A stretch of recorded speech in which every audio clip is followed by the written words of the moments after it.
Hello there, and welcome back to the SWTVC show live right here on YouTube, the live stream home of the SWTVC crew and the ongoing push for the continued existence, expansion, and success of the heritage scale of Star Wars collecting. I am your host today, Evan, aka at Mile High Ground, and I am joined as almost but always by my SWTVC teammate, John, the Vintage Concepts. How you doing, bud? Hello, good. How are you? Oh, just living the dream. It's great. It's great. Of course. And I think our other teammate, Tyler, the Psy Herd around the world, will be joining us here shortly. But in true Tyler form, he will be here a little bit later. We are also joined today by another familiar face here to most of you watching. He should be a familiar face to all of you watching. It is our good buddy, Toys Are the Way. How you doing, man? Pretty good, man. How's it going? Welcome to the show. Thanks for setting aside some time on a Saturday to sit here and chat about stuff with us. And thank you to all of you watching for taking valuable time out of your weekend, which is no doubt probably busy and filled with fun and more important things, to spend some time with us. And if you're catching it on the replay, how dare you? So, We're all just hanging out and playing with action figures anyway. Yeah. Well, let's say hello to folks out there in the chat. I see Riley Bob right off the bat. We can always count on you being here. Thank you, Riley Bob. Appreciate you. He says, happy weekend talking toys with the boys. Is it me or was NYCC a bit of a fart in the wind, in my opinion? And boy, oh boy, Riley Bob, we will be talking about that here shortly. Let's see, some other familiar faces. TVC Dadalorian, good evening. And let's see, yeah. Hello there at One with the Force. Hello, Phil. Hello. How you doing? Right on, everybody. Well, we will probably pick up some more folks as we go. And let's see. Oh, wait. TVC Dadalorian just said, what a day. Met Hayden and Rosario. Oh, hey. Congrats, man. Nice. Awesome. That's a fun one. They're here on my desk in 3.75 inch form, but they're back there behind me on that shelf. So yes. Well, here we go. John, you were on the, first thing we'll talk about is, John, you were on the Last Figure Standing launch stream. Oops, there we go. You were on that launch stream for that with Box Bounty alongside John Miko from the Facebook group and Chris from Bantha Skull. Those three are the kind of triad there that put together that event. They are hard at work currently. The submissions window ended, was that last Friday? Mm-hmm. Okay, perfect. They're hard at work cleaning up the submissions, so remember to check that out. John, you have a little more written down here. When are they doing that? I believe it's next weekend. You can check the calendar. We reposted it, but it's on all their socials. Last.figure.standing. I believe it kicks off about this time next week, so go check that out. Set your calendars, and remember to vote for who will be the last figure standing. Tell Hasbro what you want to see.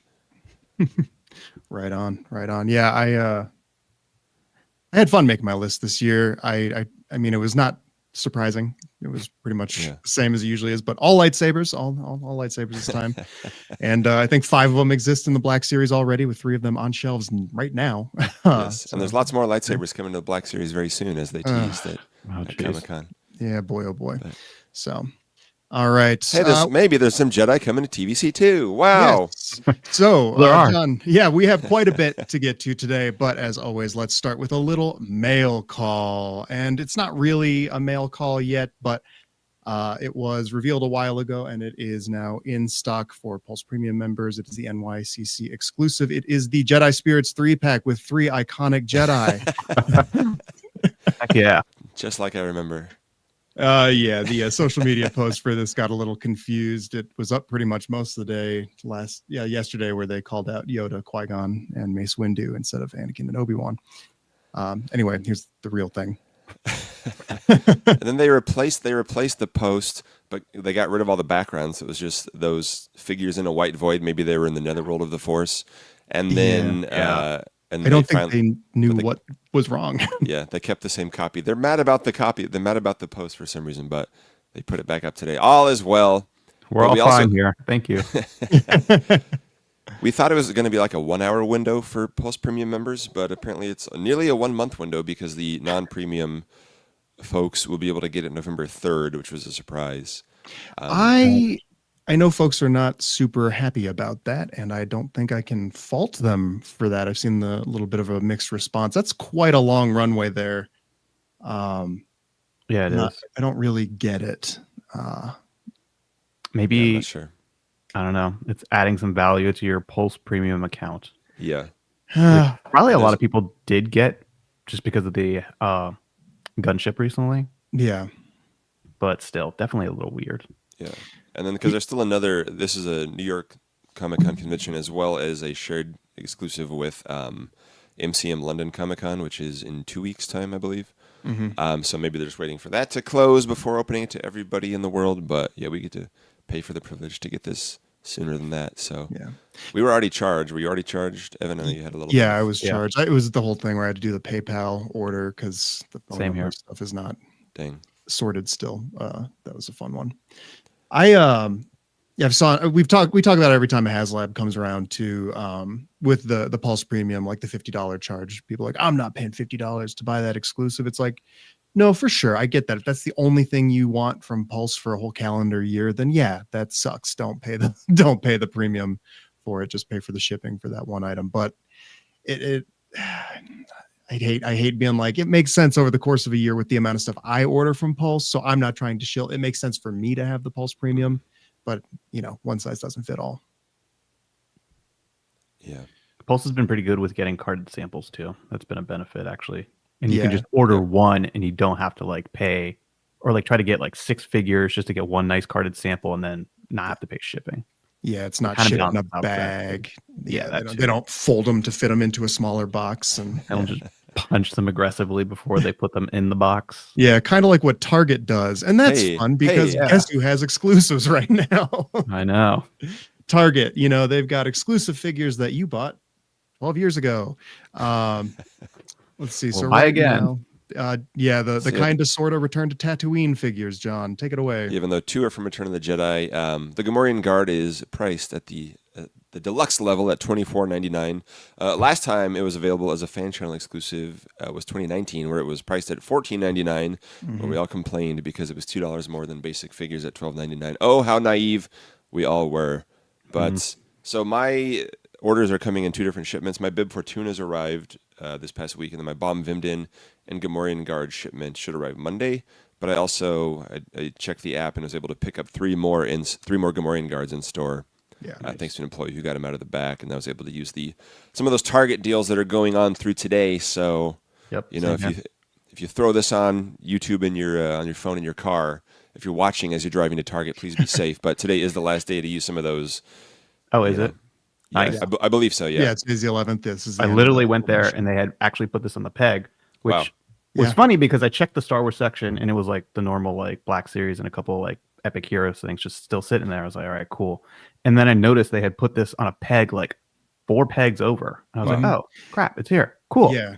And I like literally picked it up and there was like a mother and her really small child behind me. And the child got so excited that I picked a toy off the thing that they immediately wanted it. Yeah. But yeah. And like the mom took it down after like being like, this one, brought it down.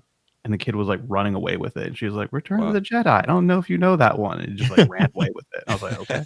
That's cool, man. I just made another collector. There you go. Yeah. I guess so. That's the value of having these things actually available at retail. Yeah. Who knew? But yeah, all my other ones showed up like a Gamorrean, literally crunched them and shoved them into a small box. I was so mad when I opened that up. All mine showed up a total disaster, except for one Bomb Vimden was in decent shape. My bibs, I ordered 2 bibs, and for no reason, but one was in decent shape, but my camis were messed up. So Toys of the Way, thank you for offering to hook me up. My Target actually put them out wildly. They've been selling well. I think there's only 3 left over there. So nice. And you did a deep dive, a personal deep dive behind the scenes of all the differences between these releases, right, Evan? I did. I knew, John, that sometimes you have trouble going to sleep, so I send you long text messages late at night. I appreciate it, man. Thank you. That will send you straight to sleep. So I am a bit obsessive about my carded collection. I was curious about the difference on these bad boys. So the Gamorrean Guard, it's on it, so it is technically a card variant. So in the name pill on him and on Bomb Vimden, they got rid of the smaller text. So I think the last release of the Gamorrean had the bilingual name pill where it was Gamorrean card. Gamorrean. Yeah. For the French viewers. Yep, and then the last release, the 2010 one didn't have that. Yeah, so this is back to that 2010 one, and then the back of the card is updated to the current TVC back of the card look with the TVC logo and the big color swoop. Bom Vimden also dropped the Cantina patron subtitle on his name pill, and his image was shifted over just a little bit. Then when you flip it over, the back of his card was updated to drop the figures that were out at the time of his original release 15 years ago. But the image of him is an image from the movie, right? It's not like the figure posed out in front of the card. Yes, kind of like how it used to be sometimes.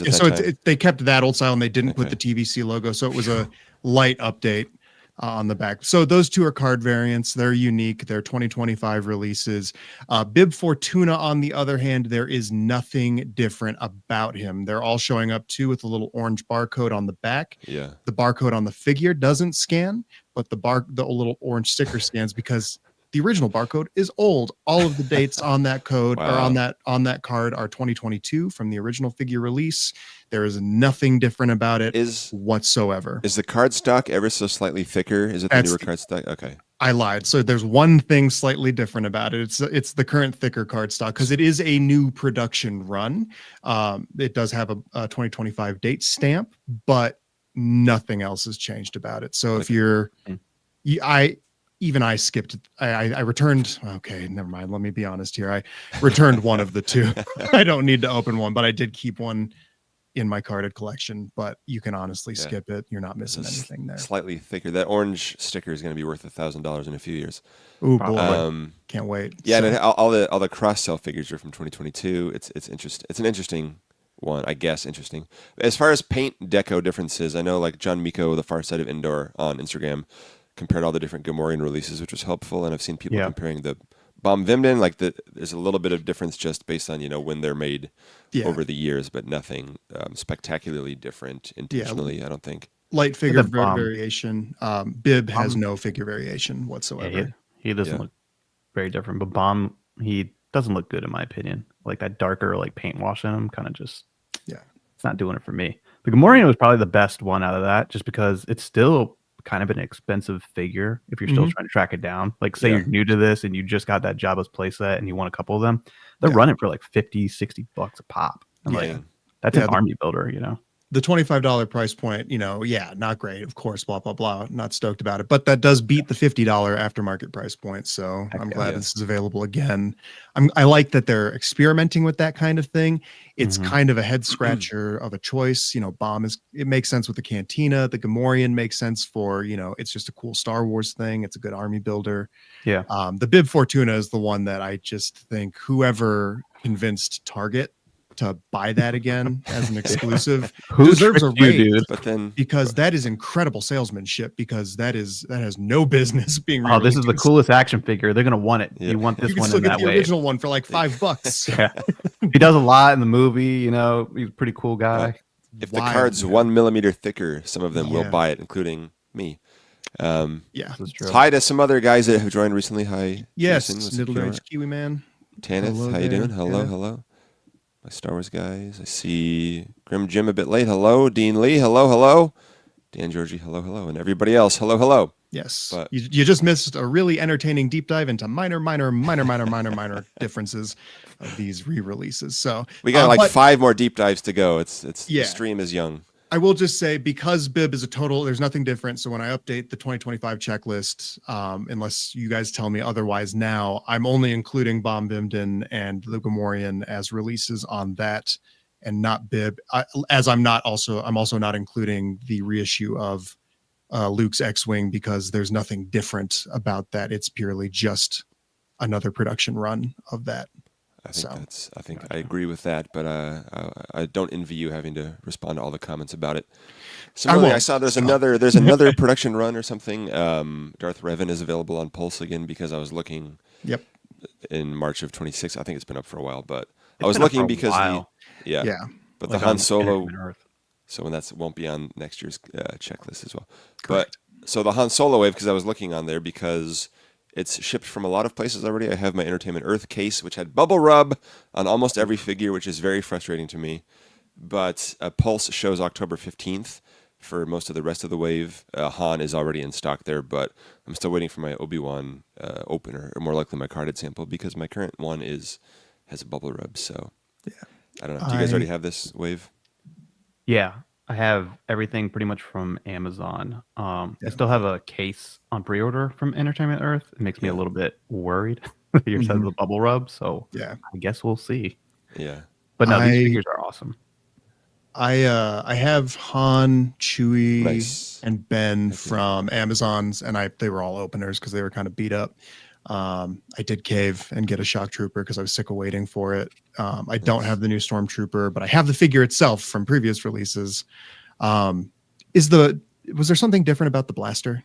It doesn't have the flashlight on the side anymore. Correct. It's like the same as I'm looking at, like Momadon had it as well. But someone had asked me about that, and I said I think the blaster is a different blaster. It's the same one that came with the Night Troopers. So exactly the same, except they actually did it in like a darker black plastic.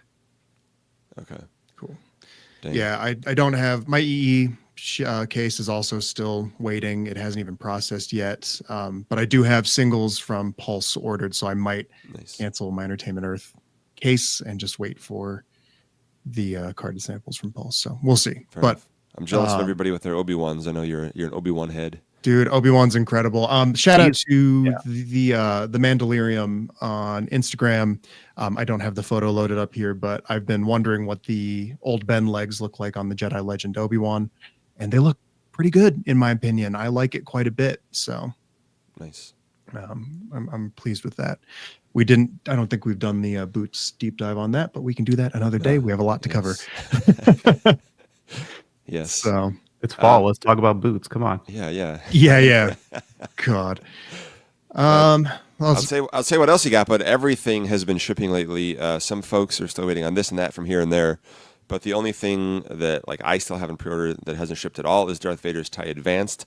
I think Tim from Bosk's Bounty must have a part-time job at a factory because he gets everything months before everybody else, but everybody else is still waiting on theirs.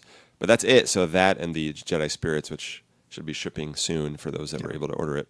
Yeah. But I'm not opened to much of it as the cliche for me, but I think barring any miracle things that somehow show up in the next couple months, I think that does it for 2025 product.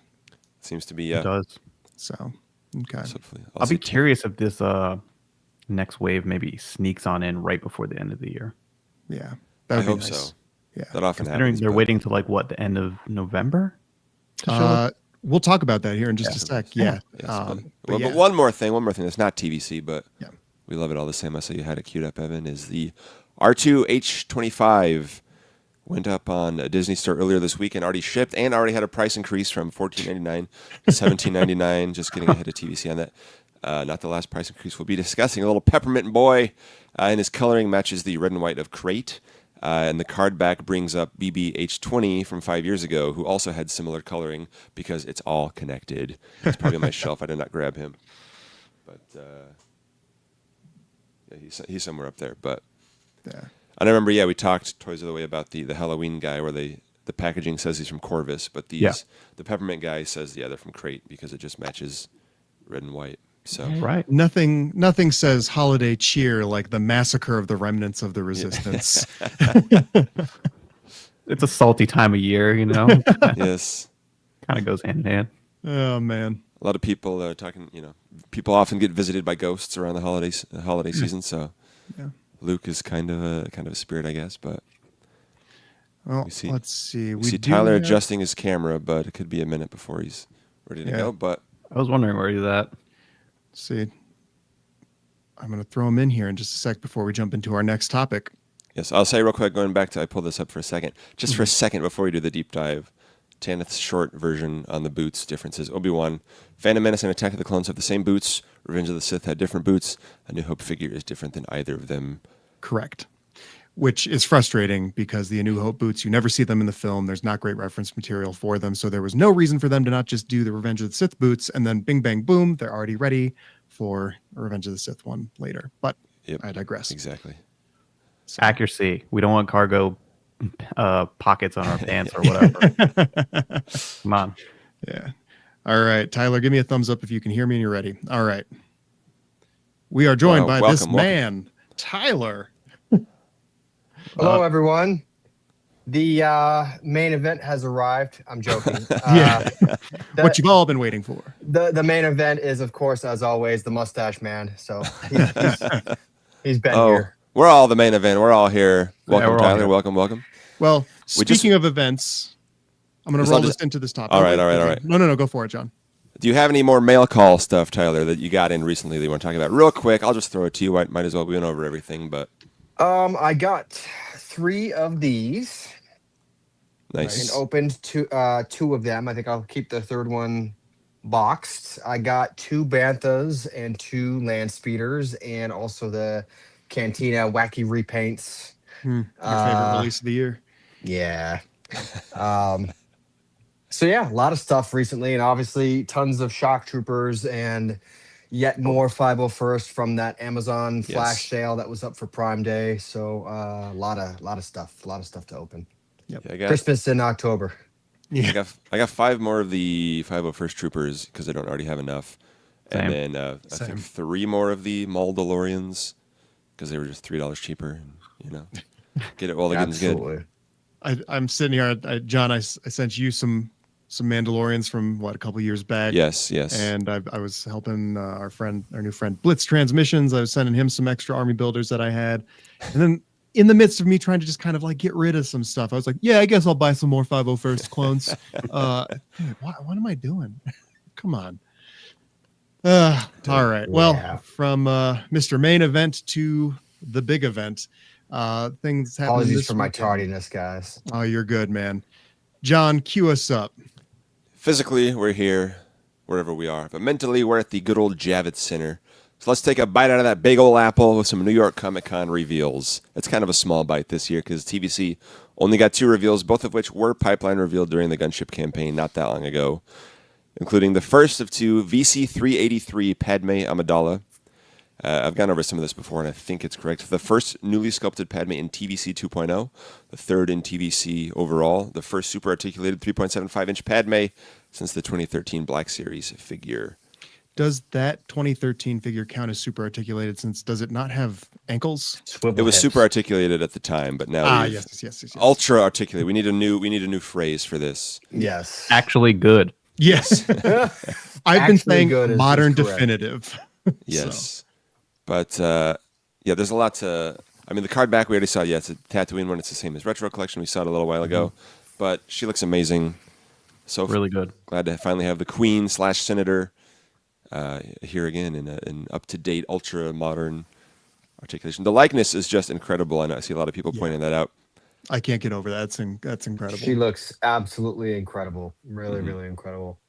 I think it's just about a perfect figure. I just have one gripe, and that's that the blasters are not painted. They're missing paint apps. They're like this translucent light gray kind of color. And we know that they can do silver because she's got silver armbands. Literally on the figure. So where's the paint apps, man? They're in the Cantina set with the Tonica sisters because they have the same blasters. So yeah, they did. Tyler, how do you feel about the lack of soft goods? I know you're a big soft goods person. I always prefer soft goods. I think that for what it is, it looks like they made the texture on it look very good. I do worry about it being sort of back heavy. I know Gideon has a very back heavy problem. He likes to fall over backwards. So does Boba Fett, the VC 186. He loves to fall backwards because of his jetpack. So I'm hoping that this doesn't weigh her down and make her fall backwards. And also, you got to worry about it inhibiting articulation a little bit. But the good news is, and I know we shouldn't have to do this, but the good news is there are prior releases that will supply soft goods shawls for her. So even your dreaded retro, but she does have one from just last year. Ooh, there you go. And other ones, from Legacy and the evolution set and all that. I haven't opened my cantina yet to make sure everything's in there. God forbid one of my tonicas is missing or something crazy. Are the pistols painted nice in silver on the Tonica sisters? Or are they this kind of gray? I'll be opening the cantina in 2043 at my current rate, so I'm not sure. But I still haven't opened any of those figures yet. So, and they've done this blaster before and stuff. So yeah, it is unfortunate, but we do have options. And yeah, with the cape, I agree. But you know what? They actually didn't paint this. Oh well. They just painted the little handle as well. Yeah, it's just the plastic. But I think it looks brighter in that promo image there. Maybe it's a trick of the light as well, making it look a little brighter. But there's no way to see this. Maybe. I mean, I've got an older one here. Yeah, I don't know if you can see it very well. Definitely just the plastic, though. Okay, that's silver, you know, and I know it's cast in silver. Yeah, I don't know. Maybe it'll look better on the final product. But so that is one thing they kind of do. I mean, overall, I would say it's a 10. The figure's a 10. Yeah. Which their casting of plastic sometimes varies, and that really drives me a little insane because we're collectors and we're insane. So like when blasters are not black and they're like off black or sometimes brown, I'm like, guys, use the same formula. Didn't you write it down? Like what is it? We got a super chat from Grim Jim. Thank you. He says she looks great, but the torn shirt would have felt more Battle of Geonosis. Agreed, and I know we've talked about it, and we have some notes on that here too. Yeah, what was it? A lot of people are acting like this is the only Padme that we're gonna get out of this sculpt, and I don't think so. It's literally to get the actual Battle of Geonosis version. Really she returned to Tatooine in this one. You're fine. But to actually get that battle. Maybe you are lagging. Actually, just kidding. Oh yeah. Sorry. Battle of Geonosis 1 is going to be just a new torso and new right arm, and that's all they'd need to tool up for that. So they also have a few other options, and we were kind of talking. It could be great with a pack her in with a new Nexu, or pack her in with an Ore with the cart or something. Yeah. She also wears a similar outfit in the Clone Wars throughout the early seasons with a purple cape, which you could easily repaint for that, and some sort of multi-pack with clone troopers or something, and then could be modified. It has been modified before for her Snow Bunny outfit from Ilum, from the Clone Wars micro series, if we want to go there again. But and she does wear this outfit at the beginning of when she gets to Geonosis and when she's in the droid factory and when she gets to the arena. When they go out to the arena, just that pesky Nexu. There's a lot of people saying that this isn't accurate to Geonosis. That's not true. She wears it when she arrives on Geonosis. As you just literally the factory. Factory. I think it's a very high Hasbro loves to retool things. They love to reuse tooling whenever they possibly can to save money and so that they can use that budget on some other pieces or parts that we need. So I think the likelihood that we're going to get this retooled with the battle damaged Padme is very high. I think very, very high. Also, Josh B comments since they just be patient, guys. Since they released this version of Padme, do you think they will put out Peasant Anakin again? LOL. Ooh. And I'm just gonna say, Josh B, don't you put that evil out there? God, I hope not. They didn't really release the Padme that goes with Peasant Anakin, so I don't know why they would. They didn't. That was wild. Somehow Tyler opens up his cantina and there's a Peasant Anakin in there instead of a Tonica sister. Did we talk about the wrists yet? No. Retooled for episode 2. Yes, absolutely. A new lower right arm and new head, and you're good to go. Yep, there you go. Sure. But if we zoom in on the wrists, there's something. We think maybe there's something interesting going on there. We're not really sure. Looks like they could be almost. Maybe they're just sculpted that way to fit the sleeves without being the thickness of Han Solo recently. I don't know, but or is it a ball jointed situation similar to the new Black Series Anakin and Obi-Wan, which is also similar to kind of the figure arts? Am I correct? Yeah, I think that would be super cool. I would be very, very happy. So good, dude. Man. Yeah, that's an incredible figure. Absolutely incredible. I wish they had. Incredible. If this is a ball and socket sort of thing here, like this technology. I wish they had pioneered that for Han Solo. So we can always go back. Yeah, but God, then we're just asking for redos of things. I know. I mean, this is the kind of thing where I'm like, if that's the case, I would have loved to see that on Ventress. I would have loved to see that on a lot of different figures. 100%. And it's kind of like how we've bought in multiple army builders before they become definitive. And you're like, man, why did I buy all those skinny mold clones? And now I got this great clone body. Yeah. And, I think it's been pointed out by a couple folks out there that, and we've talked about it too with the Tonicas and some of this tooling for Padme and the Tonicas. That could maybe be helpful for Mara Jade. Scout Trooper. Yeah. And Sand Trooper. Let's see. But for Mara Jade for sure. Yeah. I don't know. She looks great. Should we go to the oops, I put the wrong number on the next one. How dare you? V384. All right. Who is it? It's Shaak T, of course. Shaak T! Shaak T. And as I said before, they were animated and expanded universe versions of her in 2010 and a kit bash from a previous figure. But the last all-new sculpted 3.75-inch Shaak T, based on the movies, was 2005. So it'll be over 20 years by the time we get this one. Wow.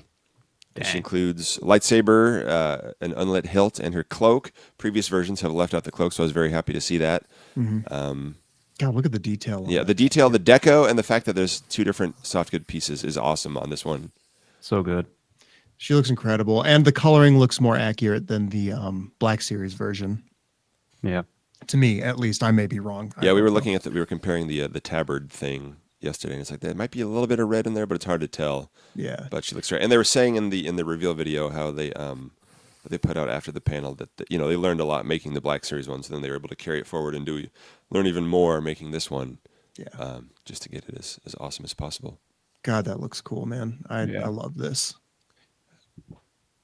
We don't know what legs she's going to be rocking with. I know some folks have done, I think it was maybe another Mandalorian swap of the Luminara or the Morgan Elsbeth legs that were used for Ventress, also swapped onto like the existing Luminara, makes for an almost definitive Luminara. I checked, it didn't look like Morgan Elsbeth. Now that I'm looking at May on my shelf, her feet maybe almost May. look like May. Yeah. I don't know. Okay. Who knows? But Could be that. I believe Steve said that this is an all new figure from the ground up, though. When I was at Red 5, I'm pretty sure he said both Padme and Shaak T are both new. Okay. That'd be great. Yeah. Yeah, there was a second there that I thought that Padme's legs were maybe Marin's upper thighs, but not. If they're unique, they're unique. That's cool. Yeah, it seems like, I don't know if they would reuse only upper thighs, but I guess save money where you can. Well, that's what I've been saying with all my Jedi tooling talk. Yes. But I'll say July through November says, I think it was confirmed not to be a new style female wrist, so I don't know. I guess we'll find out soon enough for all these mysteries, but she looks awesome. And in the Clone Wars, she's often stationed on Kamino. I want to say we need the Kamino clone troopers that look like the gray shock troopers to go with her, because she trains them and she helps investigate. She's part of the episodes where they're investigating Order 66. Then I'm going to need an AZ5. Yes, please. You can even put him on a Bad Batch card if you need to. Yes. I'll learn his full name later, but oh my God. So only 2 reveals, which were already pipeline, which can, as Steve said, kind of can take some of the air out of the pipelines. But they could have done more reveals. That's how you get around that. They could have done more reveals, and the fact that like these were so close that I think they're in the next mainline wave. It's like they just reveal them then, like during the gunship camp, whatever. It's fine. We'll talk about that later. These 2 are going up on October 28th. So the at 1 p.m. Eastern time, and our mainline releases. They'll be going up with the rest of the wave, which will probably be revealed at MCM London Comic Con in 2 weeks. But what do you guys think of waiting for the full wave to go up? Do you like that, or do you? Thumbs up for me. Good thing. I know a lot of people have been asking for that.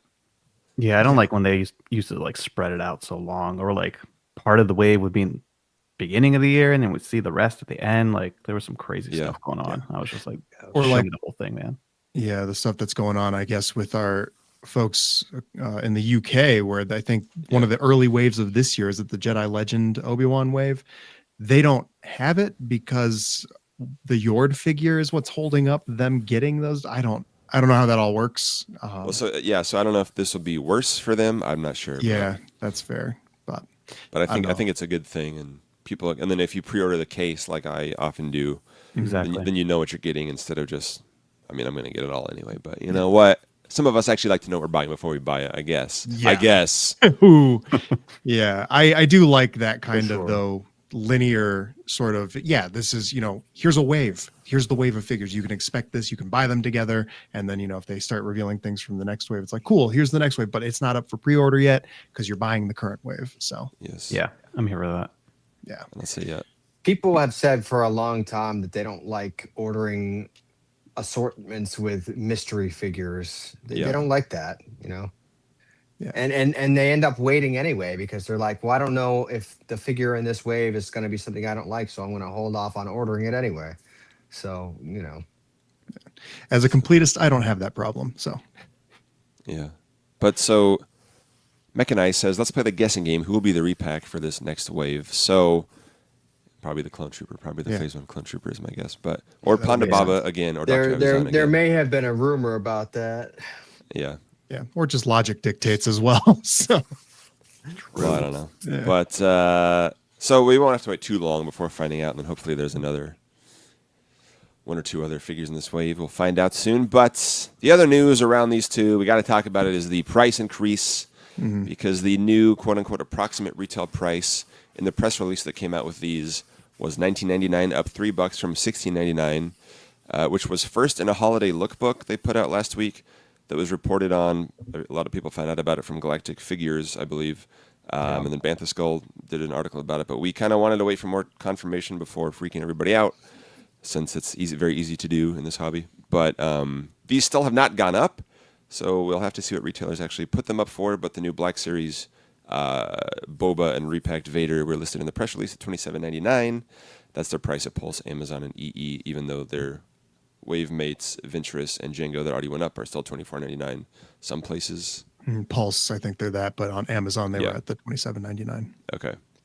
Yeah. But and then I'll just go over the price history real quick. Look, I looked at my Entertainment Earth order history last night. They were priced, I believe they were $12.99 most places in 2019, 2018. The case was about $13.75 per figure in 2019, though.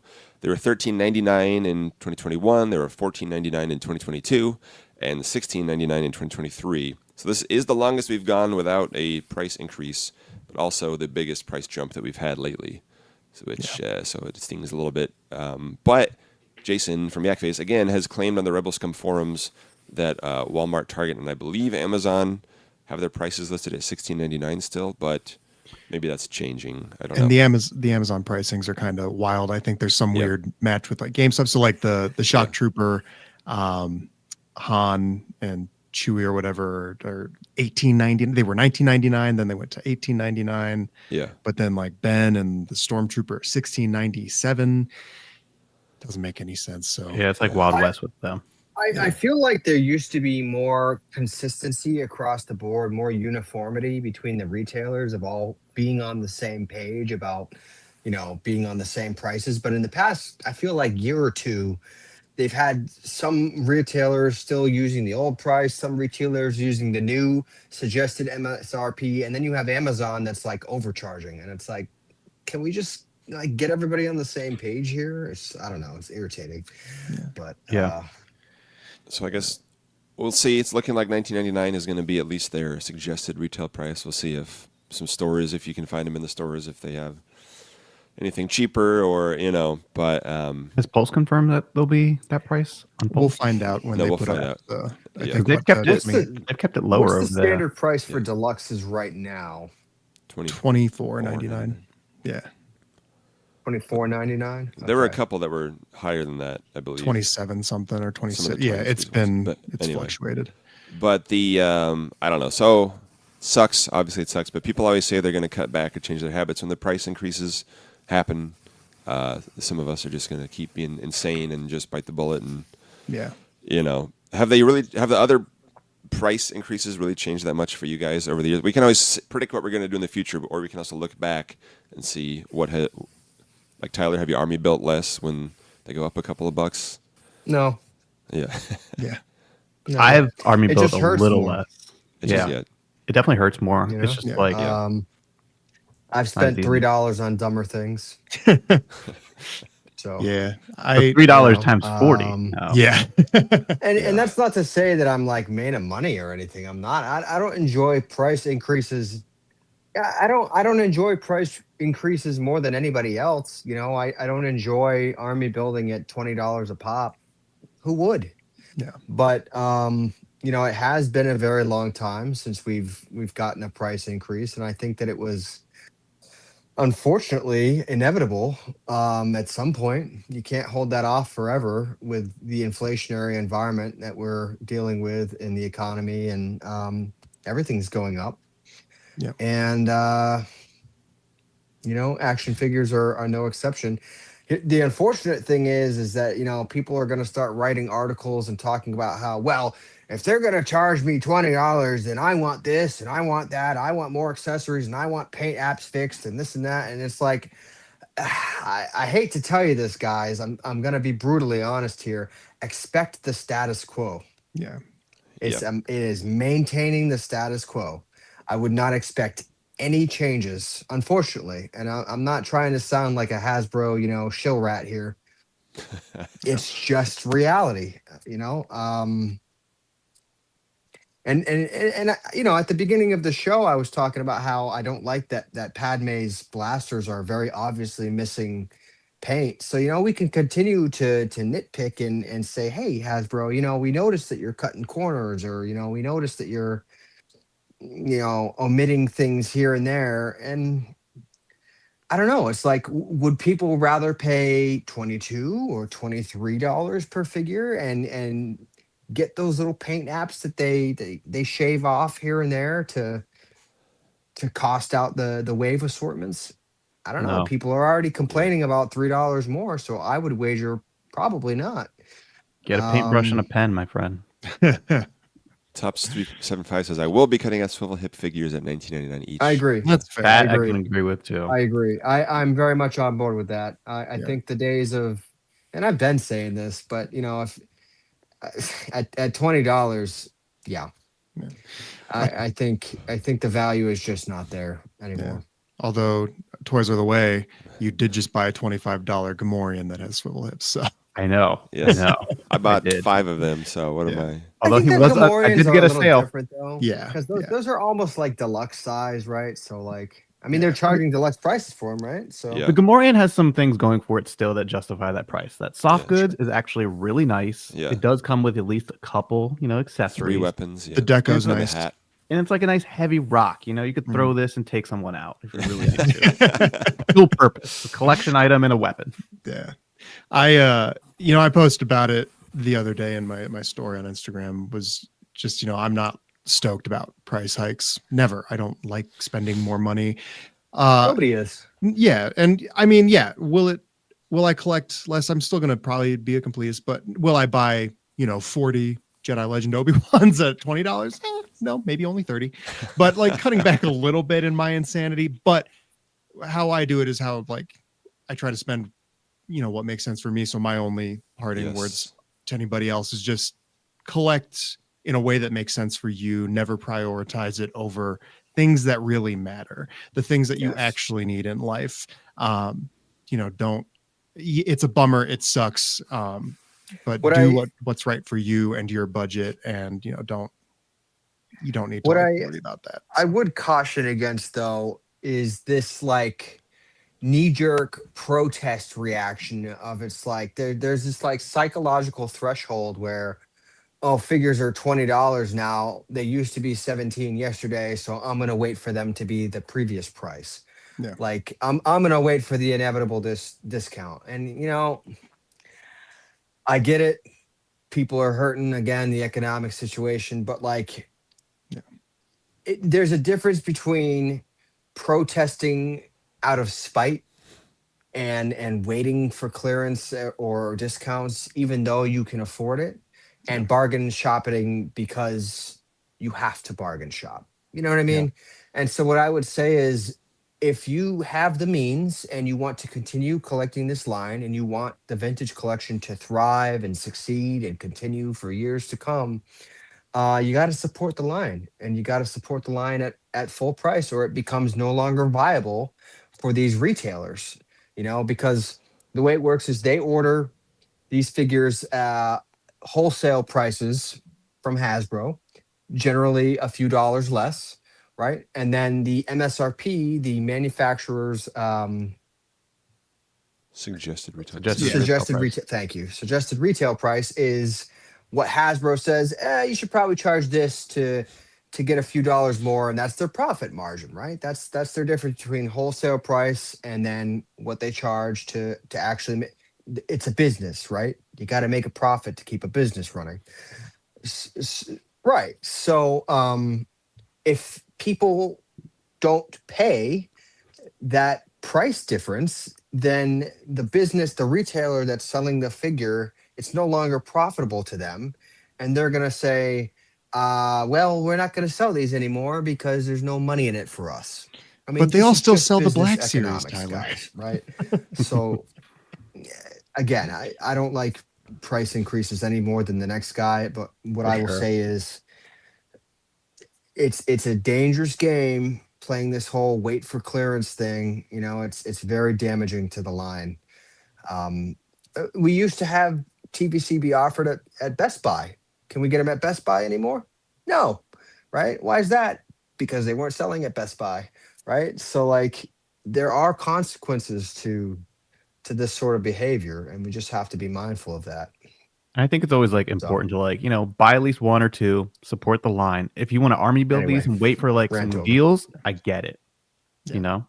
And if you absolutely hate the character, don't buy something you don't necessarily like. Yeah. So or turn it into a custom at least. Yeah, or turn it into a custom at least. Yeah. Yeah. Even the worst characters, the ones you hate, have tooling that could be useful for something. There's a lot of dead air here right now. I must be lagging again. So, yeah, Tyler's definitely lagging, but Tyler, you lagging. So it's all good. But yeah, nobody likes it. It sucks. Do what works for you.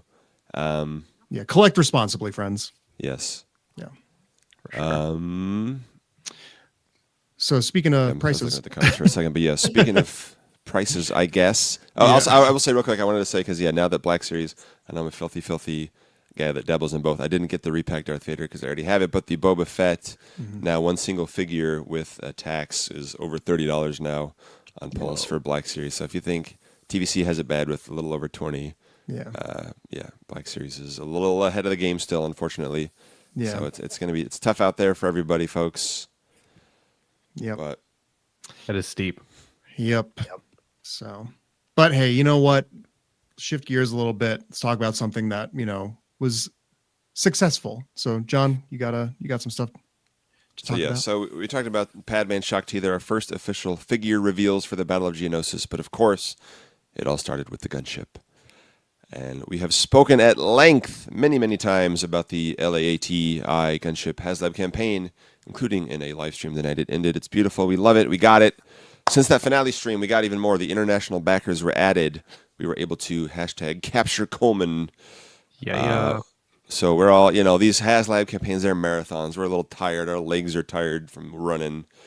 But still, we want to give some final thoughts on a few topics. I wrote that, and then I wrote a lot of thoughts on a lot of topics. But long story short, we got the gunship. It was a success. But what could have made it a little bit more successful? I have just different topics. If I can start with giving us more of a heads up. So other than the sail barge, all previous HasLabs had a significant amount of heads up. We would always suggest for people to save up, then they would get mad at us. But we would say, save up, decide whether or not you want it. And then if you want to spend your money that way, you can. If you don't, you set it aside for something else. That's, no harm, no foul. The Cantina was announced with a specific date, then it missed that date and leaked twice. So I wonder if that's part of the reason why they were hesitant to give a specific date. But the gunship only had a couple days notice, I believe a day and a half or 2.5 days. It was given in a very plain black Instagram post with white text. Just said HasLab or something. HasLab, yeah, Vintage Collection HasLab. So I honestly thought it was a fan thing at first. I didn't realize it was a Hasbro Pulse post until later. Literally like Padme, like, look, a HasLab. Yeah. But,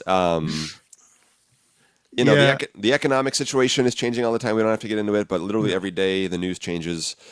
So I'm sure that, there's a lot of reasons why they wouldn't want to give a firm date after the Cantina, but I can guarantee, I gotta guess they knew about this more than a day and a half in advance. Can they give us a week's notice, like a few more days than that, please, at least. Yeah, maybe. I mean, Yeah. On that topic, and this is probably going to be something that ties into many of the other points that you bring up here, but it's just like the heads up.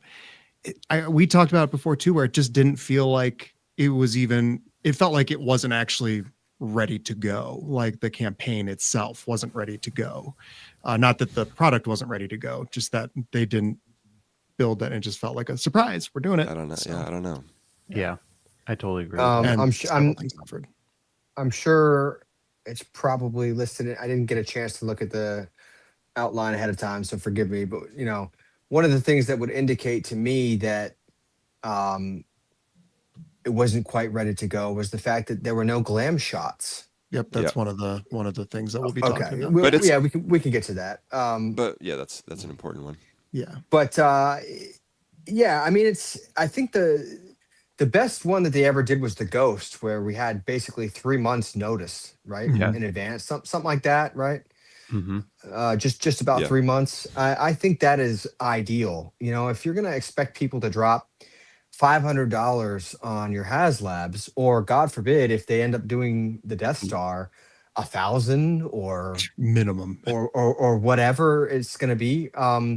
I cannot emphasize enough how essential it is to telegraph that a HasLab is coming well in advance. I mean, Hasbro, you really gotta get your act together when it comes to letting people know way in advance that they can get their finances together.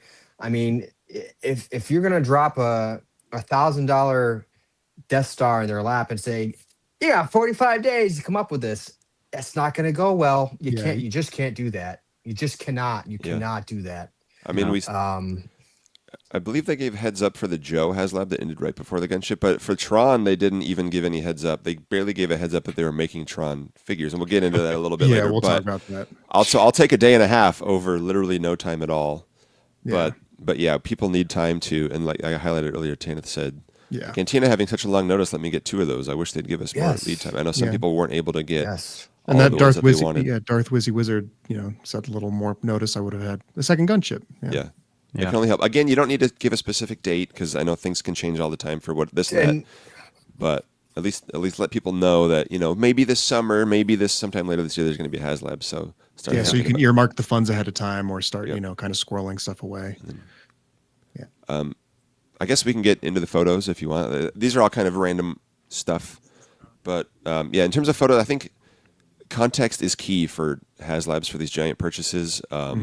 The Cantina and the Ghost both got some great glam shots of seeing figures displayed in them.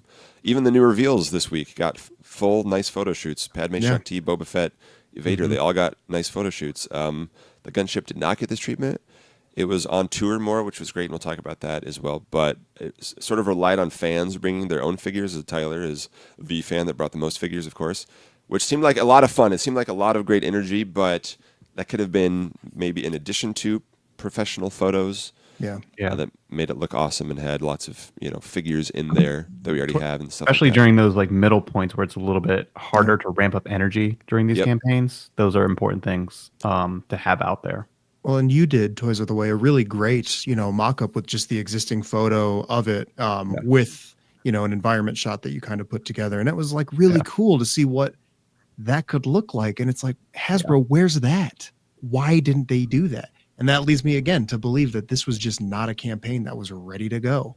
So the Ghost also had a little bit of the Ahsoka like meshed together while the show was going on because it was marketed as an Ahsoka item, even though it's Rebels, But I wonder if that had something to do with it as well in terms of like marketing funds they have available towards this. Yeah.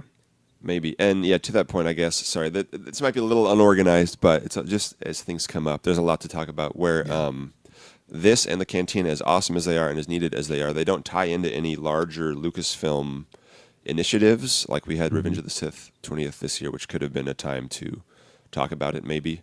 Or, but I think the Ghost definitely benefited from the Ahsoka hype. It was airing in the Rebels 10th anniversary and Mando hype for the Razor Crest. I think that it doesn't hurt, I'll say. I mean, we always want stuff, and it might not be, the TVC might not necessarily want things that are relevant outside the TVC bubble for whatever reason. You know, we need a lot of things that are missing that, you know, are special and, you know, meaningful to us. But I think it helps if they're tied into a broader sort of campaign, I guess. But anyway. No, I feel that. I agree. But I know the ghost photos with the figures they dropped those about halfway through, and you would always see little bumps when they would post stuff like that. Something else I'll say is the ghost had a lot of actual promo images before they did like the environments and like a diorama setting of all the figures that were going to come with this thing in the environment of the ghost itself. A lot of different shots of them in different areas of the ghost, which was, I'll say, a lot more exciting than seeing the gunship at certain angles or at, you know, a flight stand. And like, this was the time, if like they're not going to do like some toy photography, to fill it up with some Phase 1 clones too. Not just the pilots, but fill it up so people can see like, oh wow, it is pretty spacious. You can put a bunch of clones in that back cargo area instead of waiting until Tyler come up with a trash bag full of stuff and then fill it up with every Legion possible. It's, you know, I gotta say, I don't know how much doing that helped. I think it's impossible to quantify how many people that helped, you know, get on board for this campaign. What I will say is that I saw a lot of comments about how, you know, online on various different pages and sites saying, yes, this is what I was waiting to see. I wanted to see this, you know, stuffed with different clone legions. And it's like, you know, I was happy to do that, but Hasbro could have done that, you know. I don't know. They don't have as many clones in their collection like you do. Let's be real. We gotta get Chris to be an army builder like me. But no, I will always remember that, and it'll always be a fond memory of mine. And I was glad to meet Chris that way. Both Chris's. I met Chris from Bantha Skull as well that day. But to meet Chris Reif that day, who's just a wonderful person, and so good. We're in good hands with him.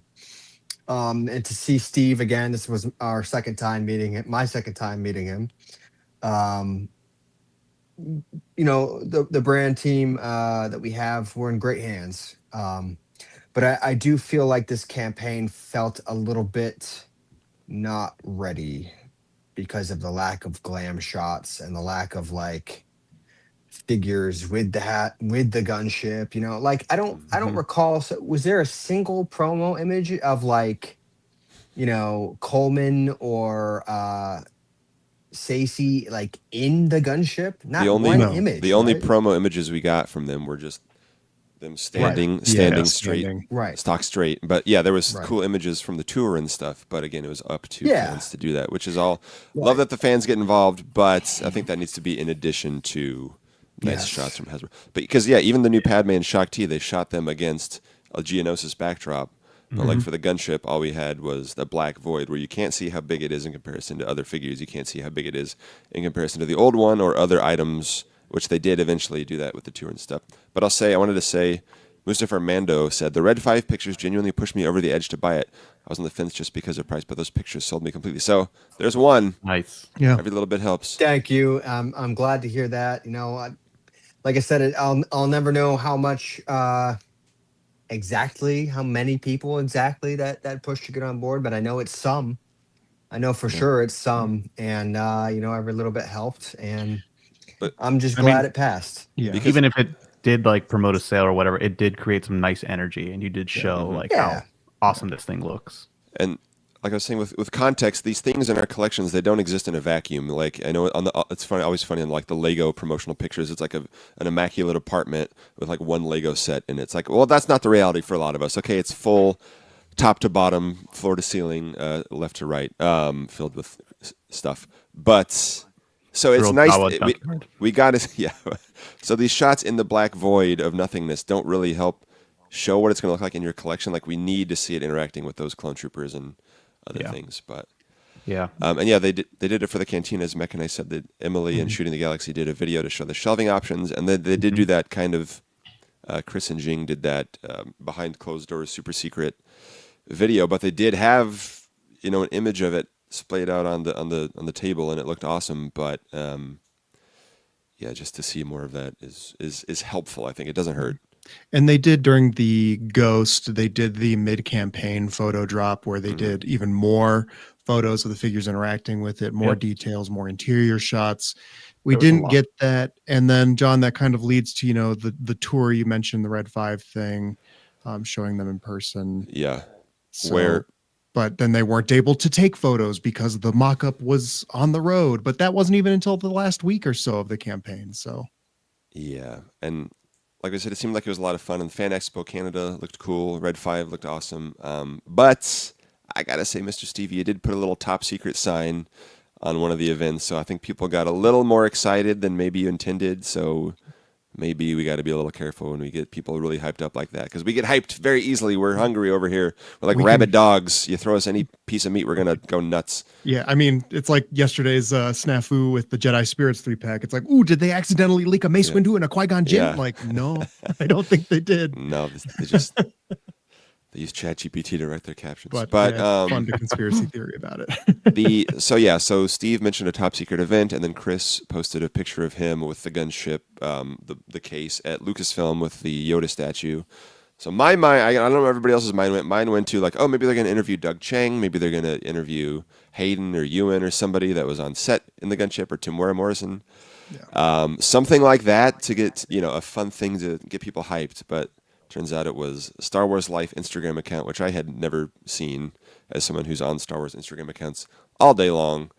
2 days, a day and a half, again, before the end of the campaign, which was reposted on the main Star Wars It's a fake feed page. It's not real. a day later.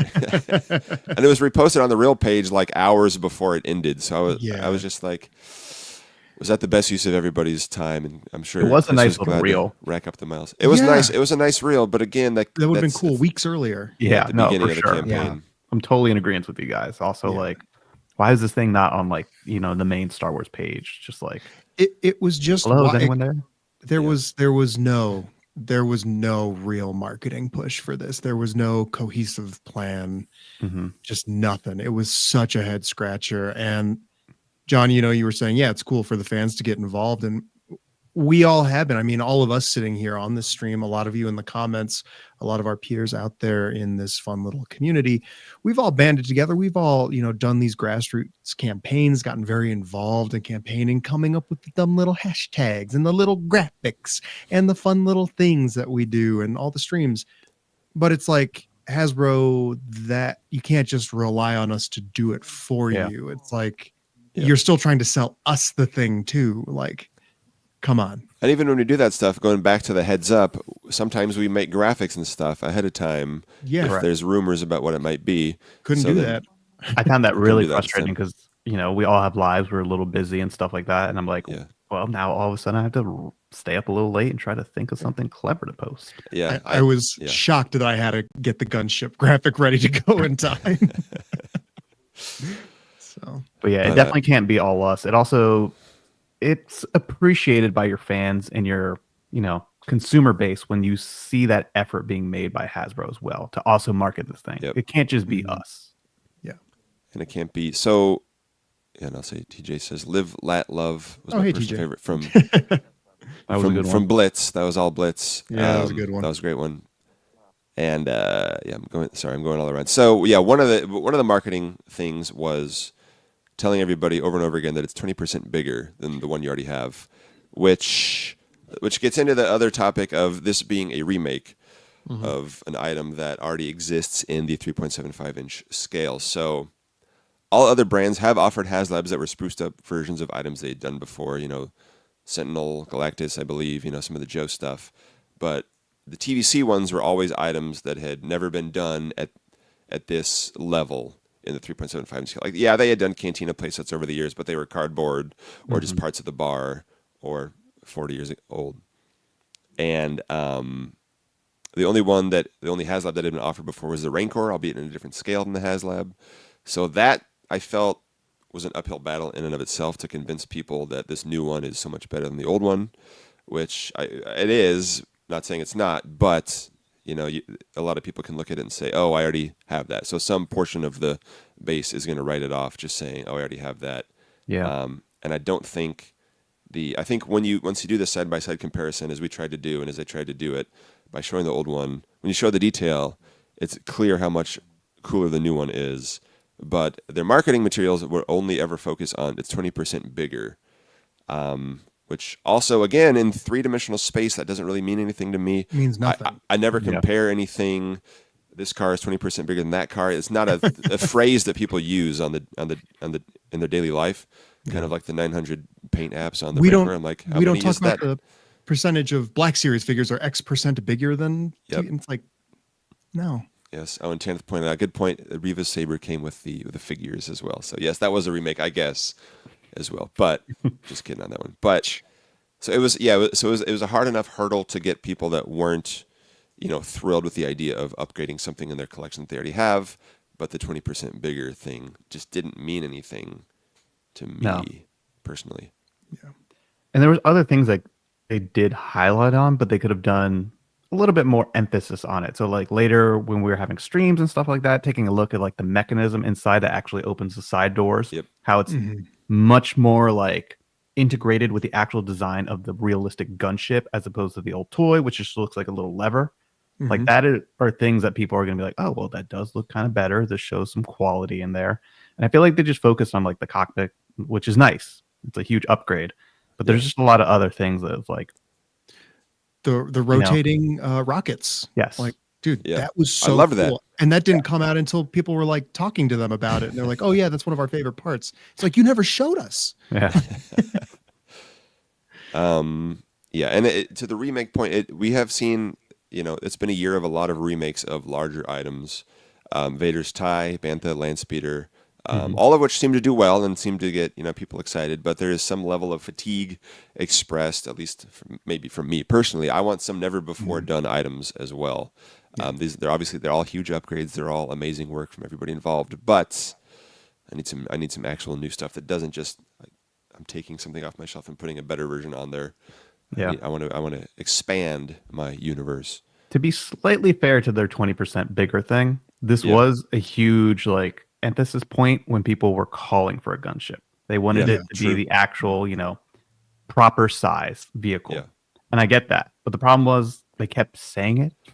And it's kind of like when your mom's like, don't you like this present? It's this. It's 20% bigger. And I'm like, I don't even like that. Stop. Like it was just like, all right, stop telling me this. Like, let's move on to another selling point of this thing. Yeah. And then just on the remake point, William Rodriguez says, I hope that all remakes aren't excluded. I want the Imperial Gunship, Death Star, Ewok Village. A lot of people do. A lot of people want a certain items remade. Yeah, a U-Wing, which is a remake. Technically already exists, but it's, obviously not. I really want a Y-Wing that was, that's a remake. I want a new A-Wing. I'd take a new B-Wing. Yeah. But I want a new Jedi Starfighter. But there you go. There you go. Take a Marauder. Yeah. Yeah. Yeah, but that's never before done. New. That's new. We're not so that'd be cool. So it's tough. It's tough to kind of figure that out. I mean, do we need to touch on the cost, John? Probably. Sure. We talked about it a lot. Money's hard for everybody, as we've said throughout. Everything sucks in the world right now. But this was pretty much cost-wise in line with other Star Wars HasLabs. They've all the Razor Crest was $350, but everything else has been $500-ish, and the Cantina was $405 or $500. So this is literally right in the middle of what the Cantina could be. But it is a significant increase over the prior gunship, even factoring in, price increases over the past 20 years. And people will always, every HasLab, everybody thinks it's different, but literally every time I see comments, people complaining about the price. It should be less expensive. It should have more features. That has been true of every Star Wars HasLab. That is always a talking point that people say. And this is also the only army building TVC HasLab so far. But at that price and with no heads up, it was difficult. As we said, people who wanted more than one were not able to get one. I bought 4, and I would have bought way more if it was maybe a little more affordable, frankly, or I don't know, probably not. But I will say one actionable thing they can do is we got to get rid of this HasLab surcharge mentioned on the thing. I guess you got to do what you got to do because if the free shipping doesn't cover it, that's fine. But call it shipping surcharge or HasLab shipping surcharge. Don't just depend on people having read that information 3 pages earlier as they're deep in the checkout process. Yeah, and that wording sucks. So yeah, that's not good at all. Yeah. But I was definitely going to mention that between the lack of a heads up and then it being a slightly higher price, that was one thing that I saw some people saying, I would have maybe bought 2 more if it was a little bit cheaper. And like, there's no heads up. Yeah. Like no way to financially plan for that. And this is, like you said, one HasLab that was actually an army builder. Usually, you know, some of us will buy like 2 or 3 because we're crazy, or you just want the carded figures or whatever. But this is the one where people would have bought 3 because it makes sense. Yeah. And they had all the nose art options, both the stickers and the panels, to make a dozen different ones. Yeah. Yeah. What's up, Tyler? Tyler's catching up. On that note, one thing I wanted. Am I still lagging? Am I good? You're good. Yeah. I think so. Yeah, you're good. Yes, I don't know. Yeah. You'll find out in 5 minutes when you hear this. Sorry, it's really horrible for me. And somebody keeps muting me, but anyway. It's me, because I keep hearing us come through your microphone. Yeah. Okay. Well, I don't know what to do about that, but Go. Anyway, what I was going to say is on the note about the price. You know, I did see Ultimate Battle Station mock up a suggestion for you know, a deluxe and sort of standard offering. I don't believe we've talked about that, but it's worth mentioning that, you know, they did that for the Cantina, but they didn't do that for the HasLab, which is most conducive to being bought multiple times, an army builder HasLab. Make the army building HasLab more affordable to army build and offer a stripped down version of the gunship without all the extra panels, without the doors, without the flight stand, whatever. Trim it down, bare bones, you know. Should they ever do a HasLab like this again, where, you know, it's conducive to multiple purchases, they really ought to do the whole deluxe offering and standard release thing again. I really don't know why they didn't do that for this gunship, but I felt it hurt the campaign, to be completely honest. I don't know why they would do that for the Cantina, but not the gunship. It doesn't really make any sense to me. But yeah. That was also received well during the Cantina. Yeah. So I think it would have been very received well here as well. Yeah. Yeah, that was an odd one. Agreed. A couple questions that are coming through, I think. Mechanite says, do you guys think people are fatigued from a TVC HasLab every year at this point? I know we always said a couple years ago was always bring them on every single year. I think a couple things. The reality of spending that much money and getting a giant grail item, when it's a one-off thing like the sail barge, it's like, oh my God, this is amazing. Mm-hmm. When it's an every year proposition, the bloom is off the rose just a little bit, in my opinion. All these items are awesome and they're all great centerpieces of the collection, but when the collection is all centerpieces, you know, where's the stuff around it? But that is also true. Yeah. It makes it hard for them to like really punch out the world building of it, because now you have you know, the Cantina, which they did a decent job doing some stuff, but people are still going to want to see things getting added to that. I mean, heck, we're still waiting for stuff for our Razor Crest. Yeah.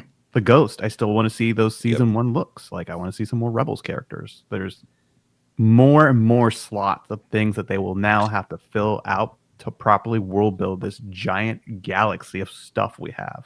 Mm-hmm. So it's like, do you guys amidst already thin offerings? Yes. So I don't know how they plan to keep doing that. Yeah. Else we're going to be here for another 30 years just tacking on some more stuff into these roads. Why not? Why not? And that kind of leads to, you know, the question of when in the brand story do we want these HasLabs to take place? I know we've talked about it before, but all of the previous TVC HasLabs have launched without much recent relevant figure support. Just, you know, promises of more things to come, occasionally some quite infamous promises of more things to come. And all of the previous every figure. But all of the previous TVC HasLabs have gotten figure support in the years afterwards, and all of them still need more. This one came at a time where there has not been much prequel support in the line. Just like the Cantina came out when there was no A New Hope mains in the line, and the Ghost came out when there was no Rebels in the line. But the only newly tooled prequel figures available at the time of launch, correct me, Dooku, a clone trooper, modern kit bashes of Jango and Anakin, a handful of outdated repacks, not a lot of prequel specific stuff, so some Clone Wars stuff. But so we're getting more obviously with the Battle of Geonosis. But does it make? Well, I don't know. What do you guys think? Does it make more sense to lead up to these HasLabs with those relevant figures first, instead of starting the theme with them? Yeah, what do you think, Evan? You know my feelings, and I've said it. Yeah. I think during the campaign was, to me, I really think a HasLab would be a great capstone to a brand story. I think it'd be cool. Like imagine Return to Tatooine or the incoming Battle of Geonosis poster. You're building and this world starts taking shape around something. And then it's like, ooh, what's going to fill this space? We're building this. We've got a lot of figures. And it's like, you can start speculating what is, and also you can start planning to start saving for a HasLab. I think especially Battle of Geonosis too, where it's like, what could this be? Lots of figures, and then you have the things to be hyped about.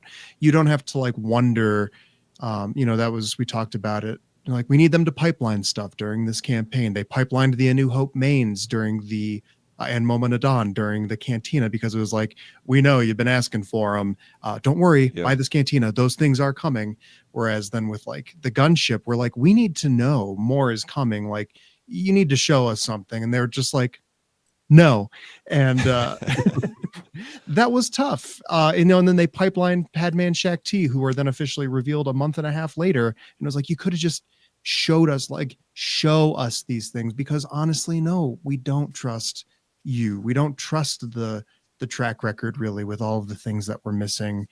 We need to build some world, have some hype of things that go together in hand, figures that we're excited about, that we own, a collection that we're building, a focus that we see, knowing that there's awesome, exciting things to go with this big item. And then it's a little bit of an easier ask. Like, you know what? Yeah, I will spend $450 to have this big item to complement all these really cool things in this theme that I have. So that's my thoughts on it. I would prefer them at the end. Tyler, whenever you catch up in a minute. Yeah. I'll sing a Cantina song for 5 seconds till I have Are we good? Am I in real time right now? I don't think you're not in real time, but please talk whenever you can. Modern technology. Okay, cool. All right. So I don't know why this lagging is so horrifically awful. I'm sorry. But what I was going to say is Evan, you really hit the nail on the head about the lack of trust thing. And that's that this whole like, trust us, good things are coming. Like you just got to believe, you just got to trust in the Force. Like, I'm sorry, we just don't trust you to follow up with support figures for these HasLabs. And I get it, they've done a really good job with like the Ghost, but when you look at the Cantina, right, one of the biggest criticisms for the Return to Tatooine sort of campaign is that not a single new debut alien was made or has been shown yet for the Cantina. Not one. And that affects people's trust and confidence that their big investment is going to be supported. And so I think that the trust just isn't there. And if Hasbro wants that trust, then they need to do a better job about giving us a reason to trust. And it's really as simple as that. And I'm not trying to be a jerk here. I'm just telling you, how it is from the community's perspective. The trust just isn't there. And I can see that in the comments everywhere. So that's something they've got to work on. Yeah. I'll also say, speech over. I'll also say, Evan, I do love your idea of, having the product start to come out in the year, maybe midway, launch a HasLab. Yeah. I think this would also be helpful for them because you would actually have some product to then display with the thing, which is a problem we just had now where it's like, okay, we have some clone pilots in there. Okay. Yeah. No Where are the clones? Where are the Jedi? Where's the other stuff that goes with it? It will help that presentation and it will also wow people. Like imagine if they had some product out and they put all that stuff at San Diego Comic-Con and everyone was like, whoa, look at this world they've built. That's amazing. Like I want that in my collection. It just really helps, people envision what could be in their collection rooms, not just, okay, that's really awesome, big piece, but what about the stuff that goes with it? Yeah. Yeah. And it's like buying, if they see the gunship and then they're like, oh yeah. And then there's a bunch of stuff available now that I can go get to put in it. Yeah. Okay. I'll go buy stuff that I didn't get a few months ago and get it now. So, So, I mean, I think thinking about it from their point of view, one of the reasons they might do that is they're planning all this stuff at the same time. So it is hitting all the Tatooine stuff is hitting in the same calendar year. My question is, would people still be as excited if they launched the Cantina HasLab now, and then we still have to wait another 15 months to get it, after the Return of Tatooine stuff? I think we would be, right? But imagine if the gunship hadn't have backed, and then it's just like, cool, now we have to sit through a year of product that doesn't have the showcase feature, and it's now we just get to be reminded of that'll happen. We don't have. That would happen even if you had 6 months of Geonosis reveals and then no gunship and then 6 more months. You know what I'm saying? For sure. Then that's kind of why I say at the end where it's just like, and we'll cap it off with this big thing, and it's not going to make or break it. Whereas then for the next year of that brand story, if it's launched at the beginning, like Battle of Geonosis, then we'd sit through a whole year of being like, oh man, this would have been great with that gunship we didn't get. So. Yeah. Tyler, go. See you in 30 seconds.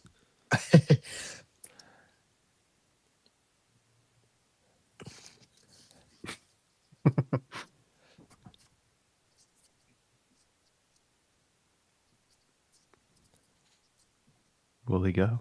Will he go? Will he catch up? He's off in the world between Tylers.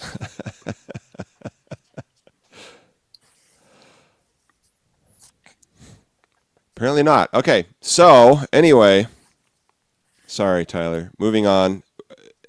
One thing last year during the Cantina we talked about was maybe the Cantina didn't do as well since vehicles kind of complete themselves, whereas a playset needs all these figures around it.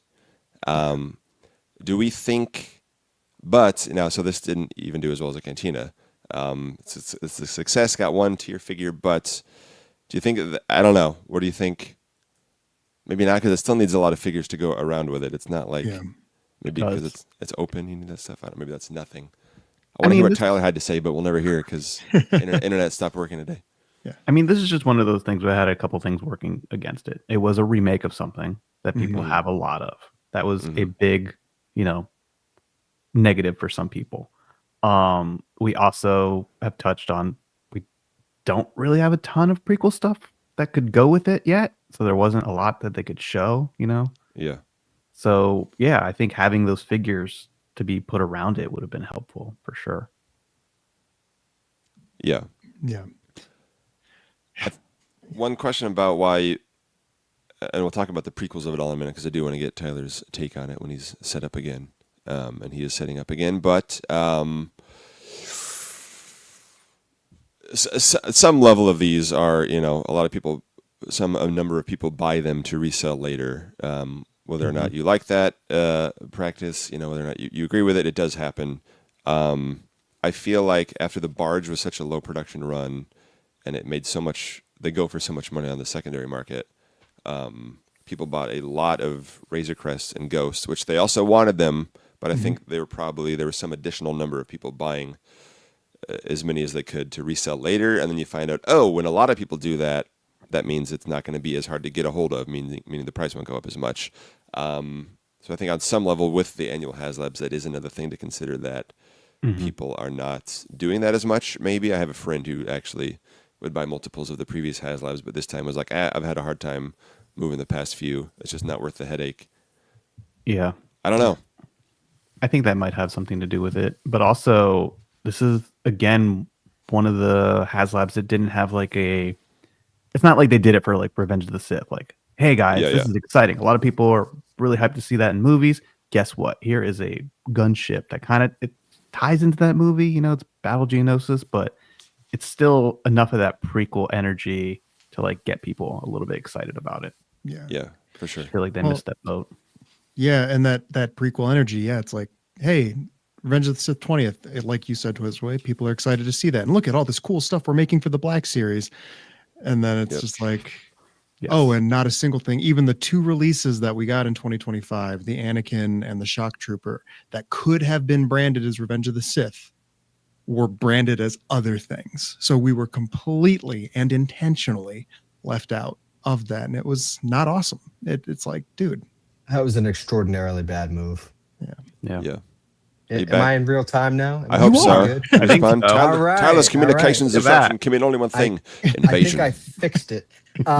Sorry about that, everybody, for the technological problems, technological terror. But one thing, just to circle back real quick to what we're talking about, Steve teased that there will be a vehicle or vehicles that are going to interact with the gunship.